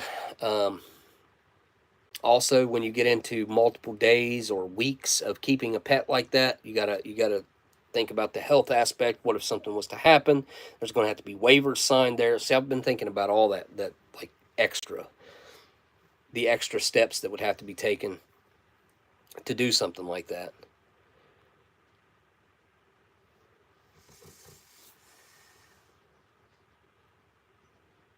Agnes gets to sleep. Wait, not all dogs have free run. Agnes gets to sleep with her owner every night, just how she likes it. So Stella's been doing this weird thing. Like, last night she slept in here. She's right there right now, snoring. I don't know if you guys heard her. But it seems like she's more comfortable in the chair. And after I had my leg ripped off, like, I couldn't lay in bed. I laid in that particular chair right there, which she's tore up and claimed as her own now. But I laid in that chair right there for, I don't know, a solid year and a half, maybe close to, because not only that, it was way easier for me to get up. If I really had to go to the bathroom or something, I could use the recliner and the rocking aspect of it for them to help me get up on one leg, because they never could cast my leg because it was so mangled and open. Skin grafts, all that crap. It was a whole, yeah. Anyways, I ain't want to go down that rabbit hole. People will abuse the service to abandon pets. That's very possible, and I would make them pay up front for the amount of time that, and a deposit.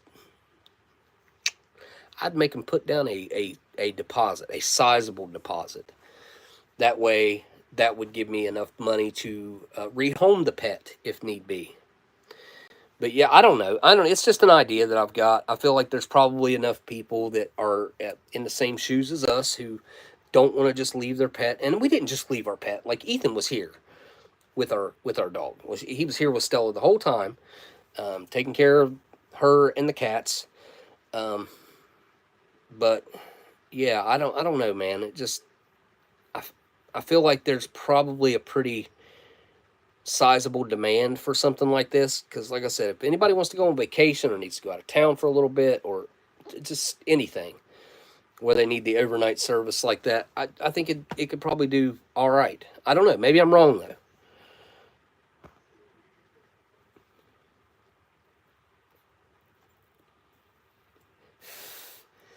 Yeah, I need to think about those things in advance. Yeah. Wait, what?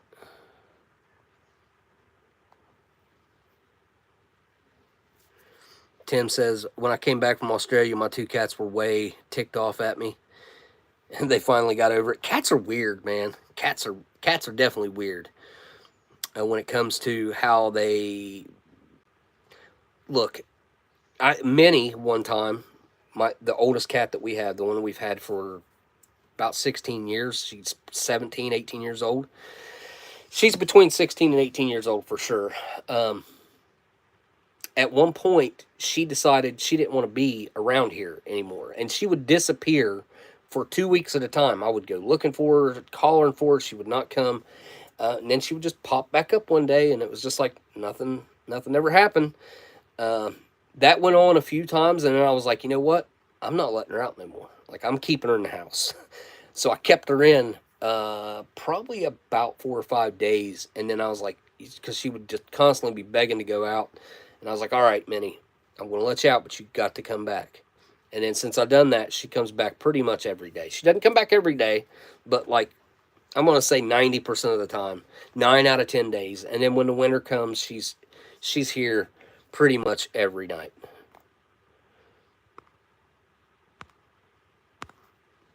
It was weird one night. It had like 40 people watching him too. Stopped after that. Wait, what? What are we talking about? Yeah, it isn't cheap for doggy daycare where I live. I don't think it should be. I think if you want to leave your animals in a very capable sets of hands, which I would have multiple people working this, it's not it shouldn't be cheap because your animal's going to get the attention, the care and attention that it needs or wants or what you would want it to have. Some people don't care about their pets the way I do, but I think a lot of people do. I think the majority of people look at their pets as an extension of their family, and they want to do the best they can for their family. I don't know what the prices should be though. I've thought about that. Like, I live in a area of brokenness. This place, I'm not going to say there's not some people that got a little bit of money. There are, but most people around here are broke. But here's what I'm going to say: if you can afford to go on vacation or something like you can, just factor that into your cost of vacation, is care for your animal. And we don't really have something solid like that. My mom, whenever I brought this idea up to my mom day before yesterday, I texted her and she told me that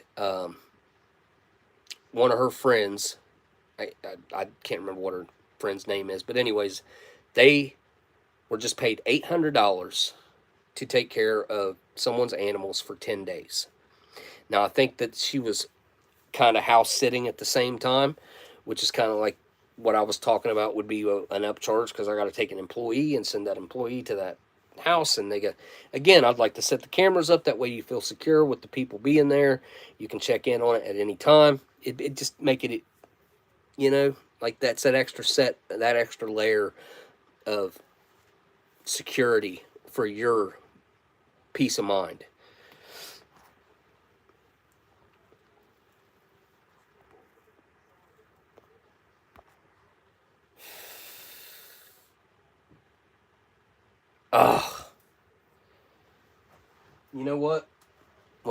it wasn't long, and I looked that up. I don't know if I downloaded it.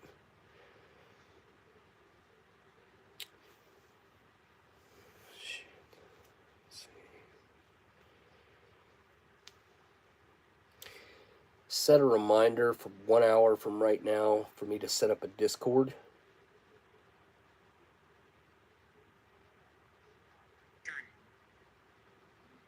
All right. 1 hour from right now, I will try to get it done. Yeah, no, I did not get it done. I don't even know that I'm going to be able to do it. Do you think I'm tech savvy enough to do this? Because I'm not going to say for sure that I can do it. I think I probably can. I mean, I'm not illiterate and stupid. And it's probably self-explanatory, I think. Right? I don't know. I've never done it. Years ago, I signed up. I think I signed up or something. Maybe I got into a Discord. I can't remember if it was Discord or something else. There's Discord and then there's something else that's kind of, maybe it was Reddit. I got into Reddit. I don't know. I've never really gotten into either one of those, but I will try. I will try tonight. I'm not doing anything after this, so. Tim, your cats were just feeling a little left out and jealous. I'm telling you, cats can be vindictive. I didn't used to believe that. Now I believe it. Actually, I know they can. I know. I've seen it. They have a, I don't know, man. Cats have a weird way of thinking. You never know what's going through a cat's head. You can kind of relate to a dog and you think, yeah, I probably know what the dog's thinking kind of right now. Because, they got the tail and, I don't know, the facial expressions, you think you know. If need be, I'll help you with it. It's easy. Okay, cool. I was going to say, I think I got your email. I don't know if I do or not, actually. Let me check my email and see if, real quick.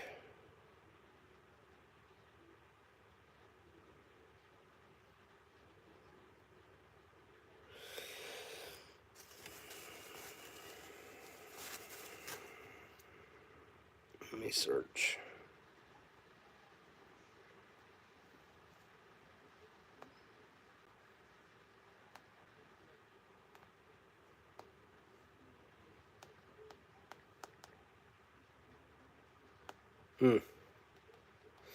Maybe not. Maybe not. Okay, yeah, shoot me an email. Yeah. Yep, that'll work. Because I just was checking and nothing popped up.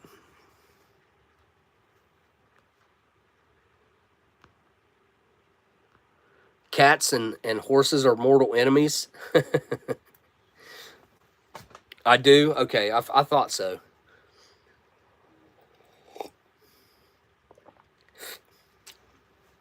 I've never had a horse myself, but I would like to have a horse. I would like to have a couple horses. I'd like to have some chickens. Not to eat the chickens, but to eat the eggs. I mean, look, if the world was different, I'm sure I would be fine with raising and slaughtering pigs and the like. Cows. Man, cows would be tough. Pigs would be tough. If I got, man, seeing them every day, feeding them 2 or 3 times a day. Ooh, man. I get attached, man. I can't just, I don't know. Just, obviously deer hunting, that's different, You don't build a relationship with a deer, I mean, I guess you could raise deer and do it that way. You could. You think they're dumb, really? I know they can be rough, but I think once they're trained well, I think horses are pretty amazing. Or they can be. There's a guy on TikTok with a bull. I started watching some of his videos. It's pretty funny. I can't remember. Angus or something. Angus the bull. Or it was something like that. Had a purebred Morgan horse. His name was Timothy. Was a bomb-proof horse. He was trained To not react to things. Oh, yeah, okay. He can handle a gun being shot off of him. Oh, yeah, absolutely. Yeah. I know that's a big thing to train a horse to be able to be ridden and have shots taken off of it.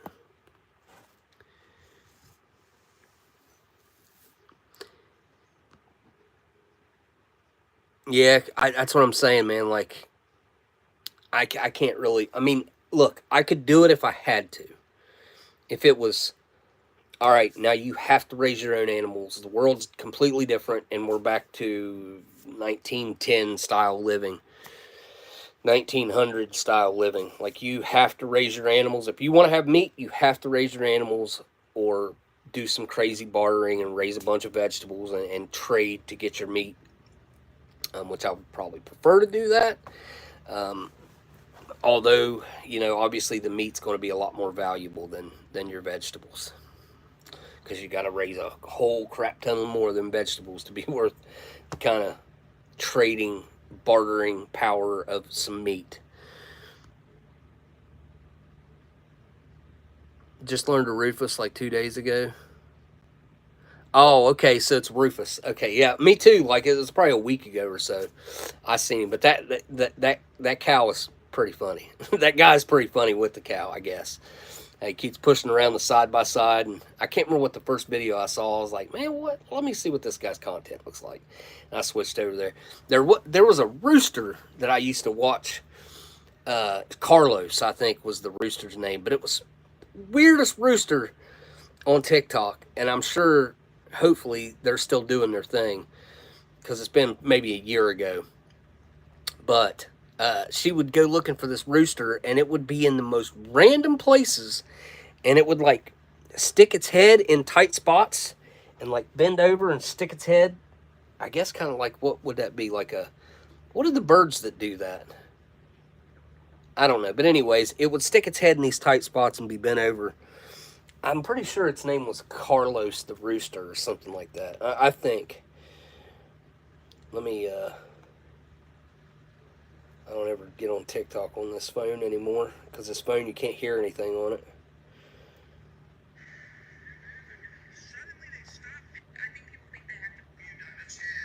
Man, what the heck? I can log into TikTok and it's live stream, ad, live stream, ad. No.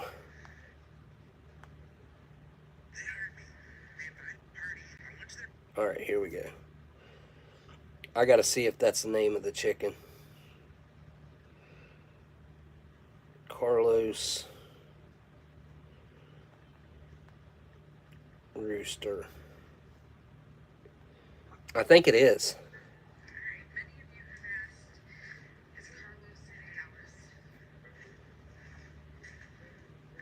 Oh, yeah, see, look.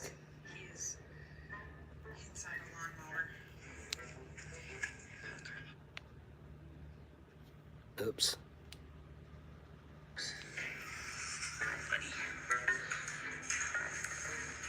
All is well here. All right, many of you have asked. You see? Is Carlos in the house? All right, well, we're back to hiding spots, but I do believe Carlos is getting worse at hiding. He's funny. This is a funny chicken. Carlos, you okay, bud? Okay? I like him.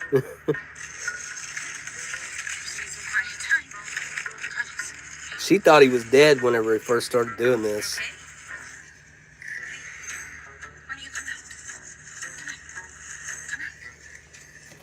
Just this morning, my sister saw a woman making her daughter cry and freaking out because her daughter wasn't doing a dance correctly for TikTok. Yeah. I mean, look, stuff like that's been going on since the beginning of YouTube. Like, parents, it's ever since, not the beginning of YouTube, but after a couple years, people getting paid. This is the world we're living in now. It's not the greatest thing, but it's where we're at. Oh, you'll have to go back to the beginning and like I basically broke down everything that's gone on with Stella. She's not doing that great. She's better, but not better. She's better than she was, but she's not better. She's still having a lot of problems. She's asleep right behind me right now with, she's had her pain medication and everything. New email under the title, Hey Smokey. Okay, cool. All right, cool. There he is. Carlos?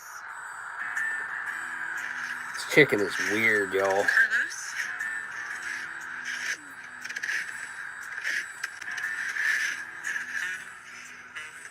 What do you see, bud? Same line? It's funny. It is a man. Look, if you use social media,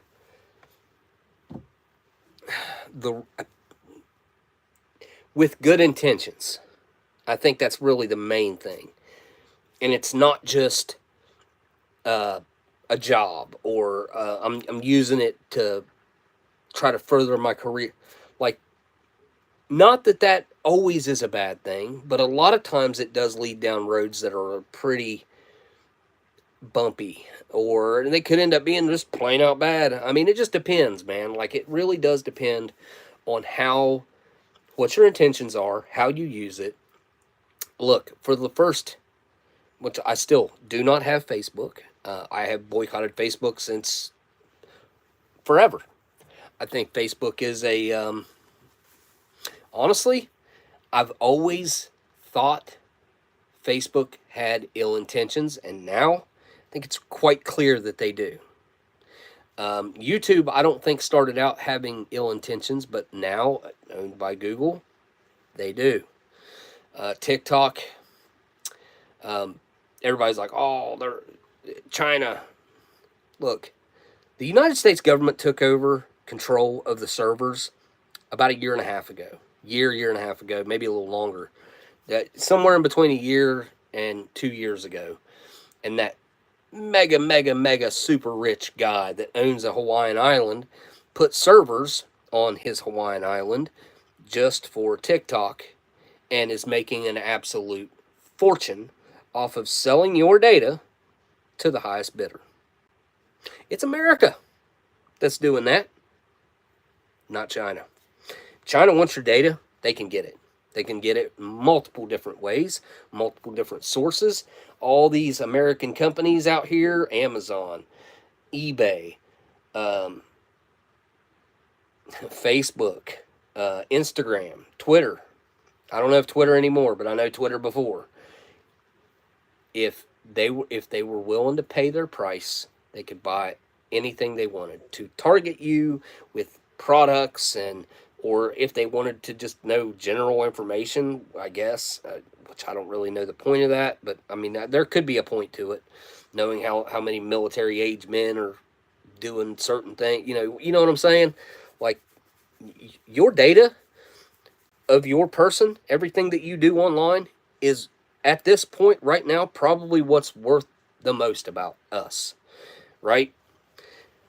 I never envisioned this day until, I would call it quite recently, within the past few years, that I come to realize that our online presence and everything that we do when it comes to online anything, buying stuff, watching stuff, anything that you do online is now extremely valuable as a source of information. And it's all being compiled. I used to think it was crazy to think that they could save the data from one person. Why would the American government keep a file on me? Well, they got a file on everybody. Everybody. Every single person, they have a collection of data. Comments you made online. Like, you see what's happening. Like, you can't be oblivious to what is happening. The UK just threatened to come after us over here. Like, come on. I'm not going to go too far into that, but I wish they would. I wish they would. Come on across the pond. Over something that was said on Facebook or something, which I'd never do that. That's not... Again, I don't have Facebook. Never have, never will. I avoid Amazon. I do not like Amazon's business. I do not like the practice. I do not like the owner. Never have. So I've avoided it. I didn't avoid YouTube because YouTube used to be a platform for you. Then when Google bought it out, it slowly changed over to being dictated the way they seen fit. And it turned into a mess. To the point now where we have to say things like unalive and pew pew. And like those conversations, they have to happen when things happen. Like especially news channels and these podcast channels that are actually news channels that are covering these types of things. They should be able to speak in normal English about what's happening. But yet we it's not like people, this algorithm that they came up with to flag people is ridiculous. Oh yeah, the PDF file thing too. Yeah, I mean, that's one that should be able to be said very openly when it comes to like those people that are those PDF files. Like they don't have rights. If it like, of course I don't like going after anybody. Can make an allegation about anyone for anything. Okay, let me just say that to start with, because that is certainly a thing. Anybody could say anything about anyone that they want to say. But when there's evidence to back it up and it goes to court and they're convicted or whatever, which even sometimes that's not even good enough, because let's be honest, the American court system and justice system is broken. It's been weaponized. We're if we can't agree on that, we don't have much in common, because that is certainly very real, and that has absolutely happened over the past few years. And I don't care if they're high up politicians. If you break the law, yeah, sure. But you can't change laws and like what they've been doing in New York. You can't change statute of limitations, change laws, do this, do that, and fictitious. A lot of like some of the stuff that's been going on over the past few years, couple years. We have lost the plot. We've lost our way. A lot of us see it for what it is, but there's people that are backing this. And don't get it twisted, you people that are backing this. Because if they can do it to him, they can do it to you. Just remember that. If you happen to hear what I'm saying, which I doubt, not very many, but just understand, it doesn't go one way. It always flips around and goes the other way. It's history. It repeats itself. Go back and look. This is not something that will just continuously go your way. This is something that will flip and go the other way, and you don't want that. Nobody wants that. Well, nobody with any common sense wants that. All right, y'all. I'm going to log out of here. It's late. My dog is sleeping. I got a mess to clean up, and I got to try to find the candies that I lost and clean up this can. So that's next on my agenda. Thank you guys for hanging out. Hope I didn't make anybody mad. I didn't. That wasn't the intention. But also, I was just speaking openly, and I think it should be okay to do that. So, all right. Yeah, LC, you're taking off. I'm going on. I'm going too. So that, and I want to check on Stella because she's probably going to be up here in a minute. I'm going to go ahead and open your email right now, Investor, and just leave it open on my phone. That way, when I open this phone, it'll be the first thing I see, which it'll probably be 30, 40 minutes before I'm cleaned up. At least. But I'm opening it right now, and I will leave it open. Got it. Got it. And it's open. And And now it'll just be on there when I open it up. All right. I will be at, hopefully I'll be done doing this by the time that alarm goes off. All right. Thank y'all for tuning in. Thanks for all the super chats tonight. Thanks for letting me openly discuss all the, it's not crazy, but all the stuff I did. And,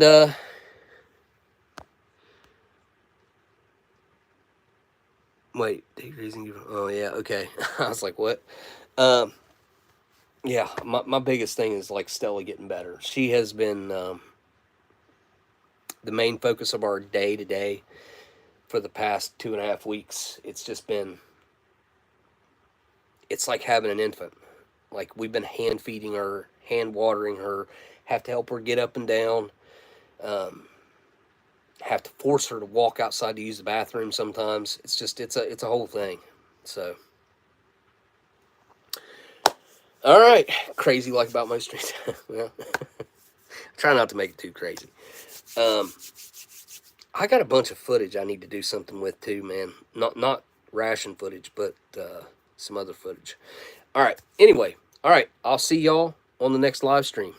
Oh yeah, thanks to my patrons too. Thank you guys. I'll see y'all on the next one.